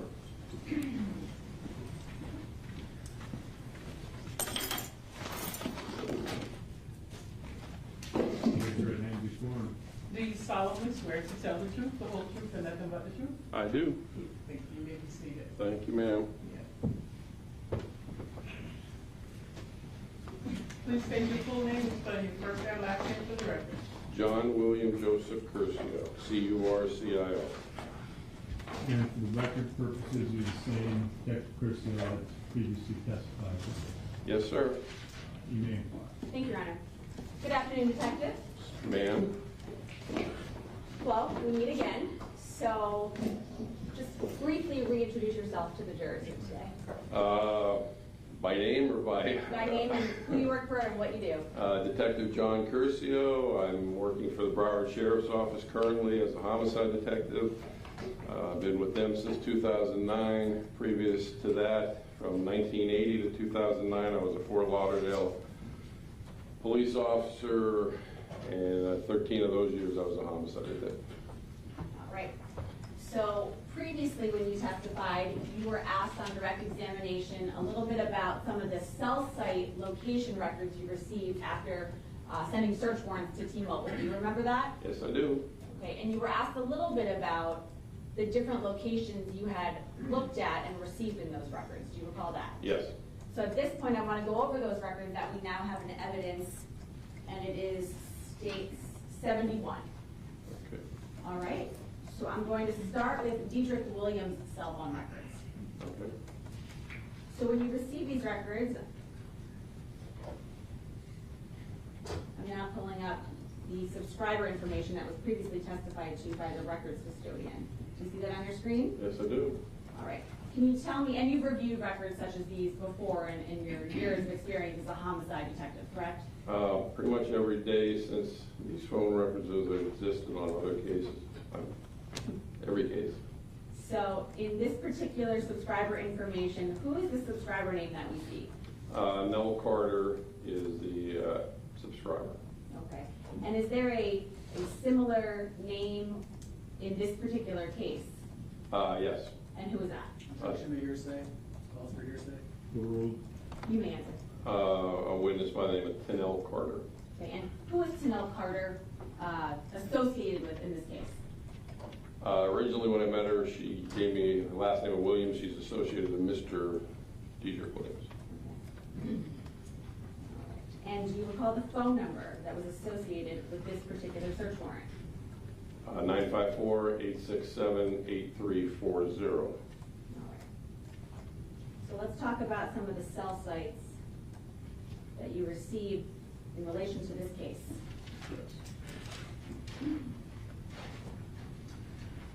When you were investigating Mr. Williams in this particular investigation, do you recall looking at a cell site for 1506 UTC time? If you can just tell me what page Or 1906, I'm sorry. what page you're referring to on my report so I can just turn to that. Page 24 in your report. Thank you. Yes.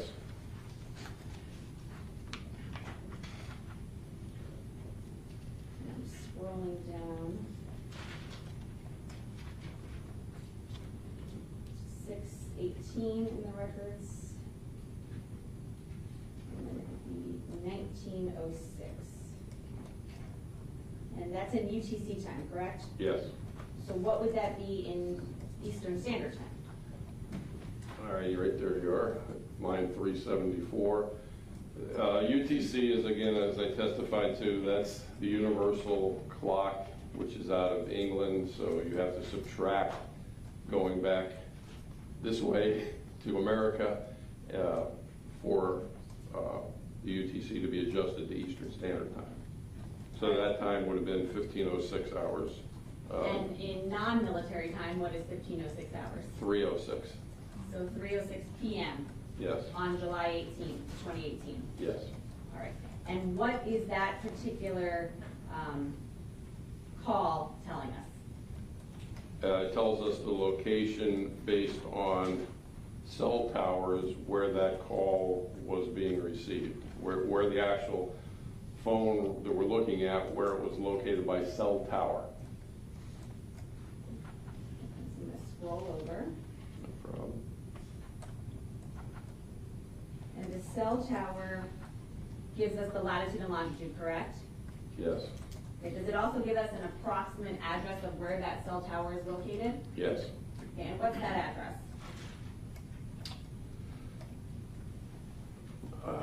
127 Northwest 16th Street in Pompano Beach. So I'm going to write down on my white pad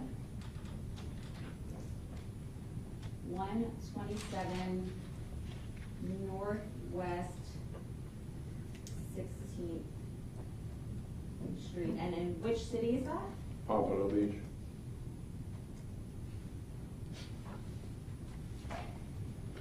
Okay.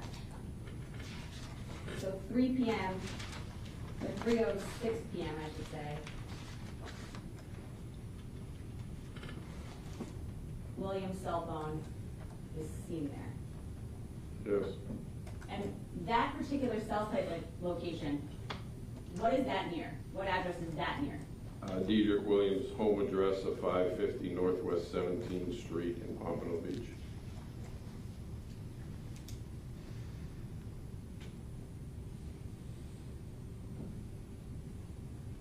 Okay.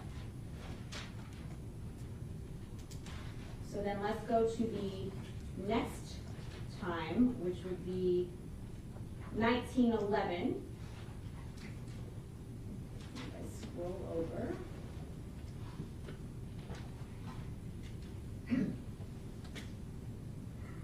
That would be line 376. Yes.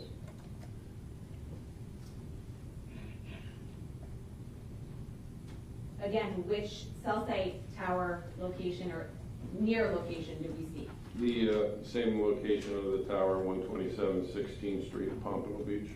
Okay, and 1911 would be what time in military time? 3:11 p.m. In non-military time? Non-military time, I'm sorry, 15:11 military.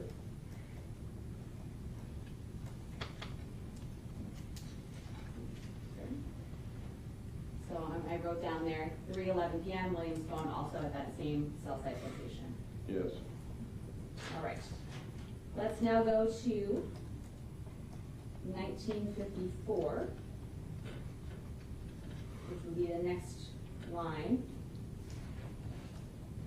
And what time would that be? In Military time, 15:54, regular people time, 3:54 p.m. And that's line 377 of the records. Yes. And what location do we see Mr. Williams' phone at that point? 201 East Sample Road, Deerfield Beach.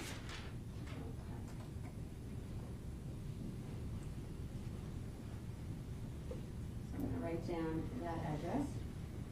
You said it was 201, say that again? East Sample Road, Deerfield Beach.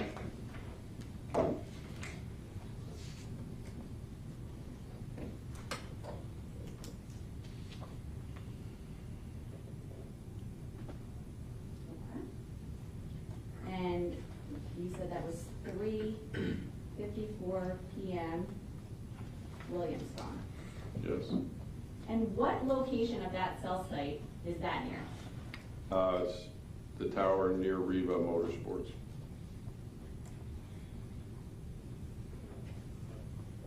Okay. Now, how long does Mr. Williams' phone remain at Riva for, or near Riva with that cell site location? It showed activity twice more. The last time, according to my report, was at 1957 UTC, which is military time 15:57, which is real people time 3:57 p.m.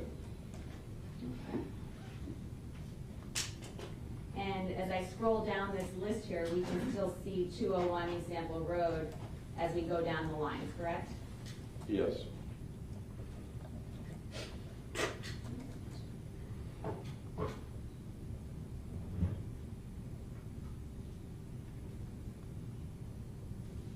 Now, the next time that we see any activity would be what time? 1957 UTC. And that would be line 383. Right. And what is that location? That is 1725 Northwest 31st Avenue in Fort Lauderdale. Okay, so now 1725 Northwest 31st at Fort Lauderdale. And what time did you say non-military time? Non-military time would be, you gotta go back to the line that you just showed me, which was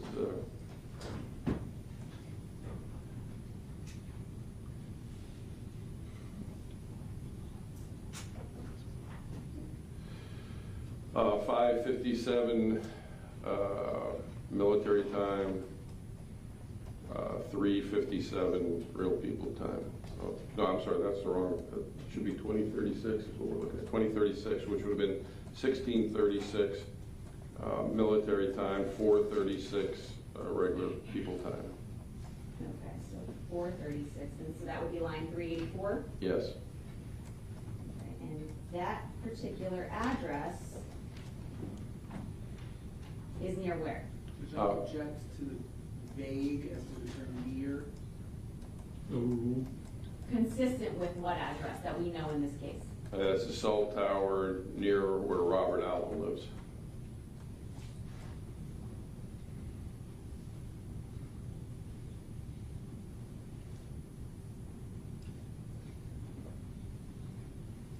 So 4:36 p.m. Williams. Okay.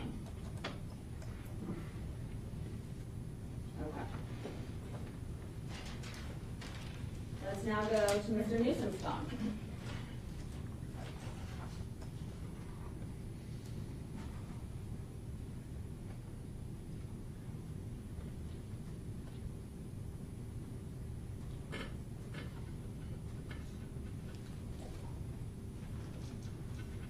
Let's look at his subscriber information first. Can you tell us the subscriber name on this particular document? Trayvon Newsome. Okay. And what was the phone number associated with these records? 754-367-8492.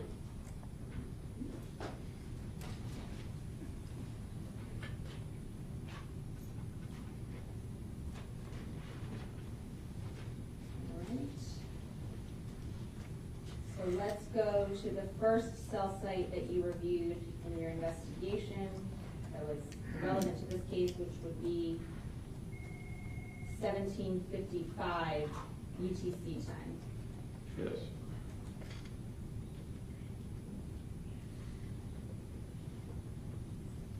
That would be line 182, correct? Yes. Okay. What time is that in Eastern Standard Time? It is 13:55 military, 1:55 Eastern Standard Time. Okay. And do you recall what tower that was consistent with? Yes, it's the tower at 127 Northwest 16th Street, which is a tower consistent with Dedrick Williams' house. So 1:55 p.m. Newsome's phone.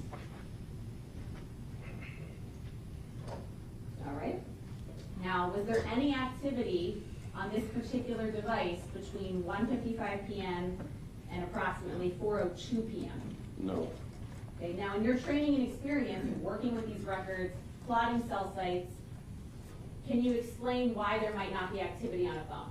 Objection, Judge. Sheer speculation has already been answered in his direct and cross as well. It could be the phone is not being used or the phone has been turned off. Okay. So now let's talk about that next cell site when there's activity on the phone. Yes. Which would be 20:02 UTC time, line 183. Yes.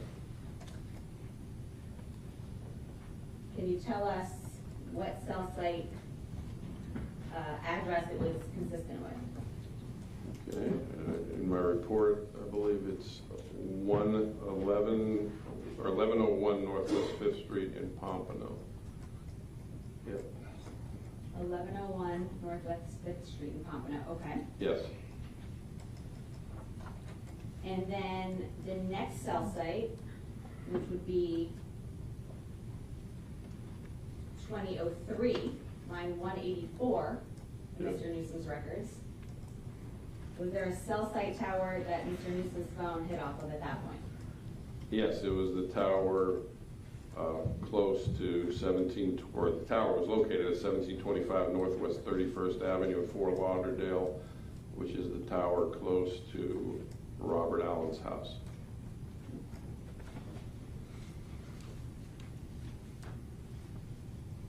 So that would be 4:03 p.m. Okay. Now let's go to Mr. Boatwright's cell site records.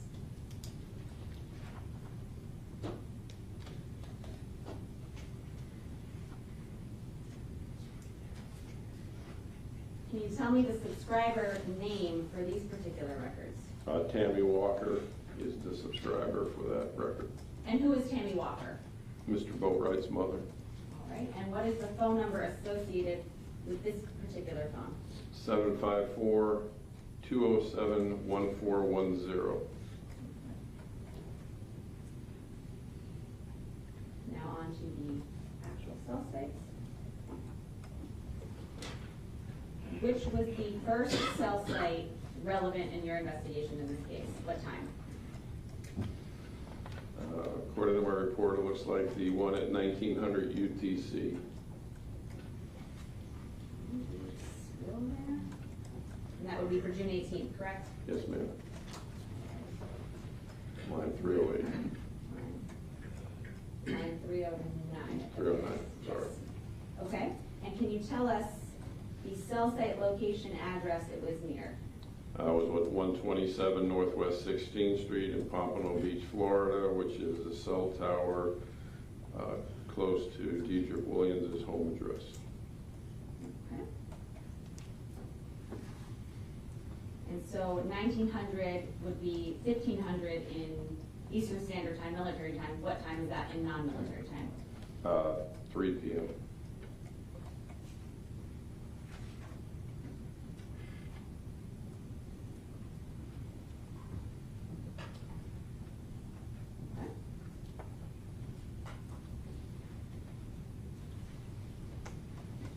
The next cell site I want to talk about is the next time it has phone activity, which would be 1936, line 310.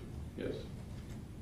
Can you tell us the time or the address of the cell site location? 201 East Sample Road in Deerfield Beach. Okay, and what is that cell site location consistent with being near? The tower close to Reba Motorsports. All right, and what time in non-military time would that be? Non-military time would be 3:36 p.m.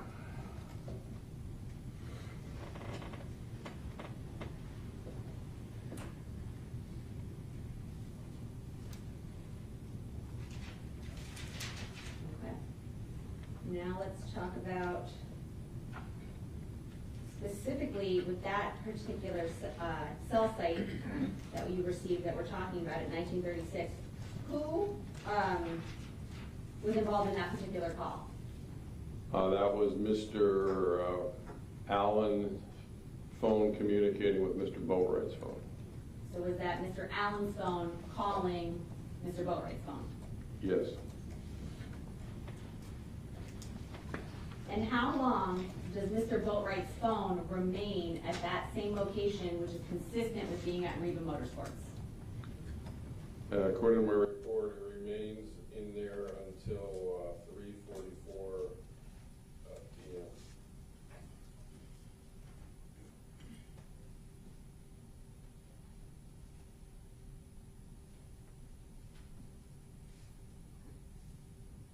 Now the next cell site would be 1937, which is line 311 in these particular records.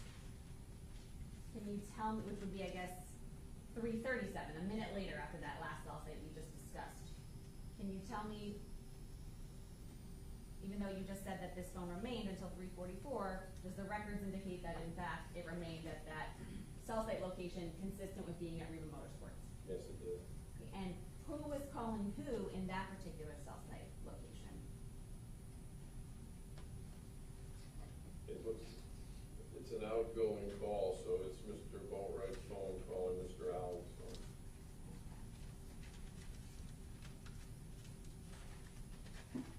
Now let's discuss the next cell site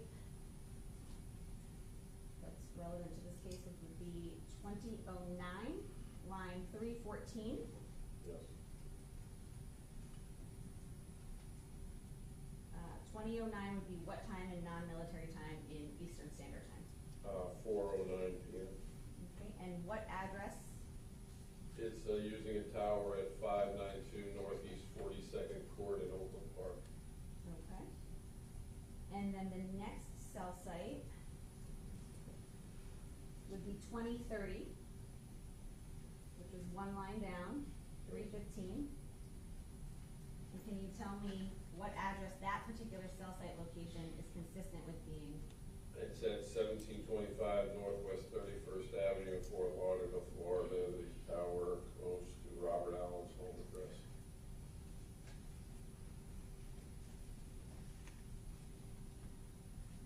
So that would be 4:30 p.m.?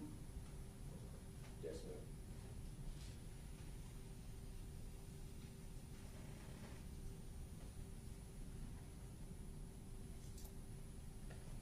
Now that 4:30 p.m. time mark, you've reviewed the Driftwood surveillance in this case, correct? Yes, I have. Does the Driftwood surveillance match up with the timing of that cell site particularly? Yes, it does. Let's talk about Robert Allen's cell site records.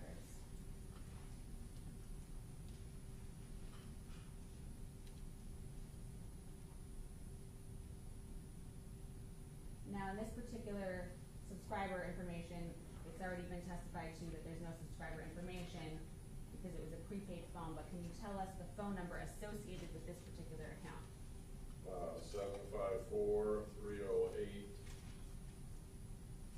754-308-4520.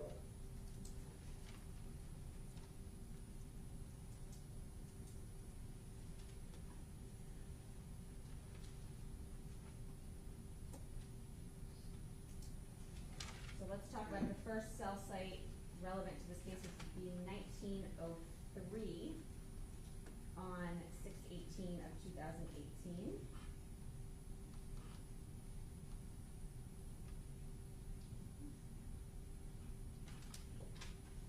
Which would be line 136. Yes.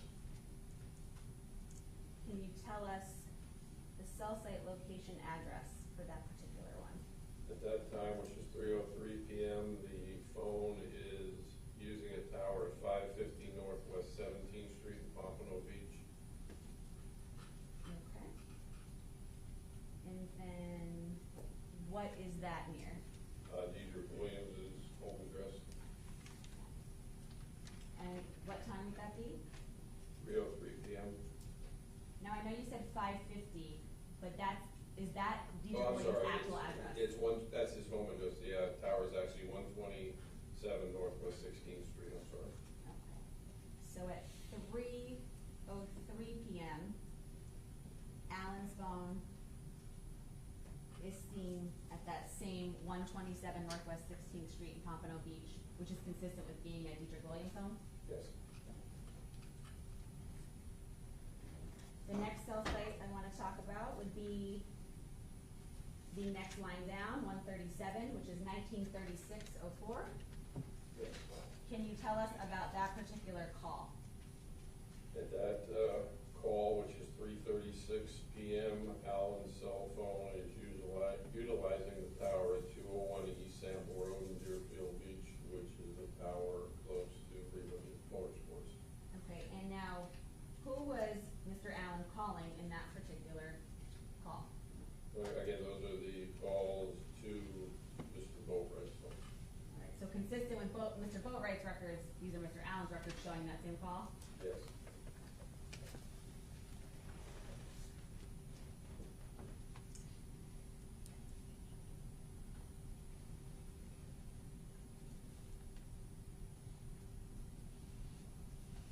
All right.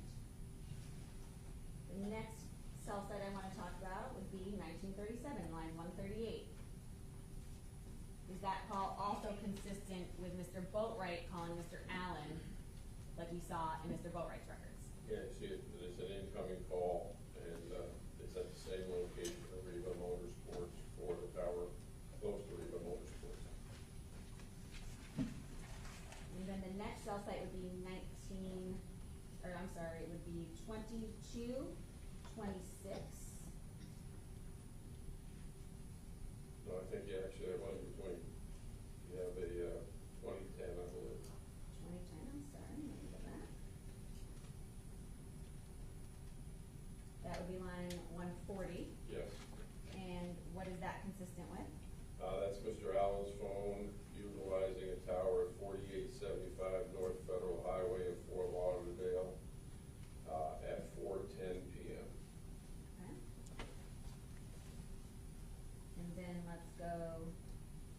to the last one, which would be 2226, starting at 153. Yes. And what was that consistent with? That's Mr. Allen's cell phone utilizing the tower at 1725 Northwest 31st Avenue in Fort Lauderdale, Florida. That time is 4:26 p.m. and that's the tower close to his house and the Driftwood Apartments in Fort Lauderdale. Okay, and 2226 would be what time in non-military time? 1826, which is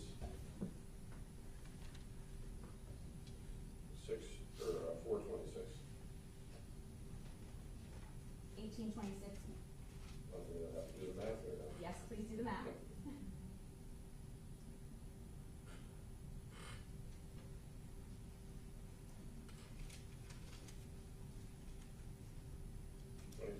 1826, which is it's 6:26. There we go. 6:26 p.m. Okay.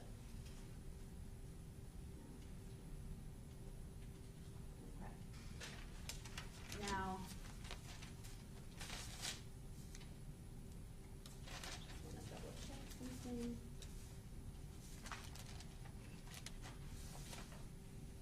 Besides actually getting the cell site locations, which are a general location, you also then got actual locations from some of the cell phones collected in this case, correct? Yes.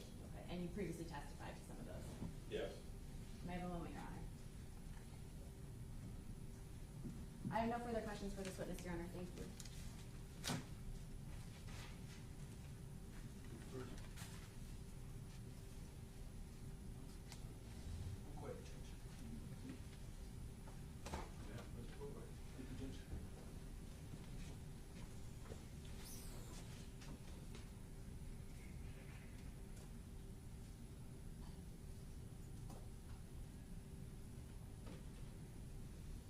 Good afternoon, sir. I'm going to stay on Mr. Allen's phone.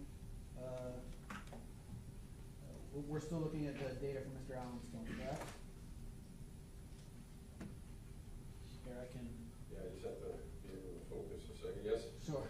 Yeah. Robert Allen, T-Mobile Records. No, I just had to see the number on the top. You were moving it around too quick. Oh, my No problem. Yeah, that's Mr. Allen's phone.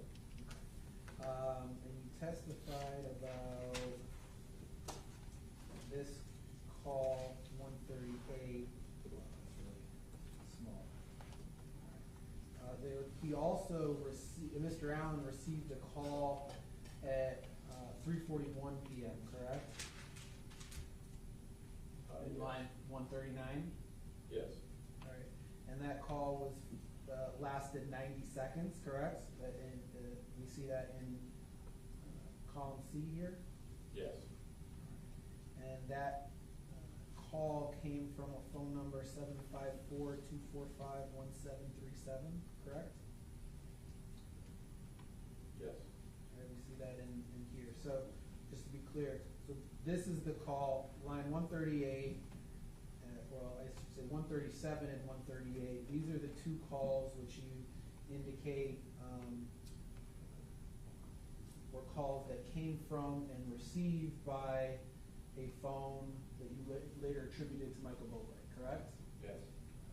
Line 139, this is a 90-second call when Mr. Allen would have still been inside Reba, correct? Yes. All right, and this is from a different phone number ending in 1737, correct? Yes.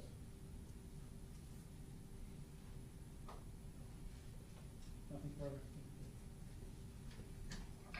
No questions, Your Honor, thank you. No questions? No redirect, Your Honor. Thank you. Thank you. You are excused. Appreciate it. Thank you.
Your Honor. Noted, Judge. Okay, so once again, state's last witness should be on Thursday. Take most of the day, I'll entertain motions when you're done. And then, Friday, we would be looking at probably a 1 o'clock start for the defense, and Mr. Boatwright's going first. And you said around 3 days-ish? As a maximum, if I had to guess, I think it would be done. Okay. Just like I was trying to figure out your batting thing, who's going next in the other group? I'll go Probably second. Padilla, right? I'll go second. Okay, and you said maybe 2? Maybe less, Judge. Okay. Good. And you'll make your decisions at the time? I will, I have about 50 witnesses on my call, Judge.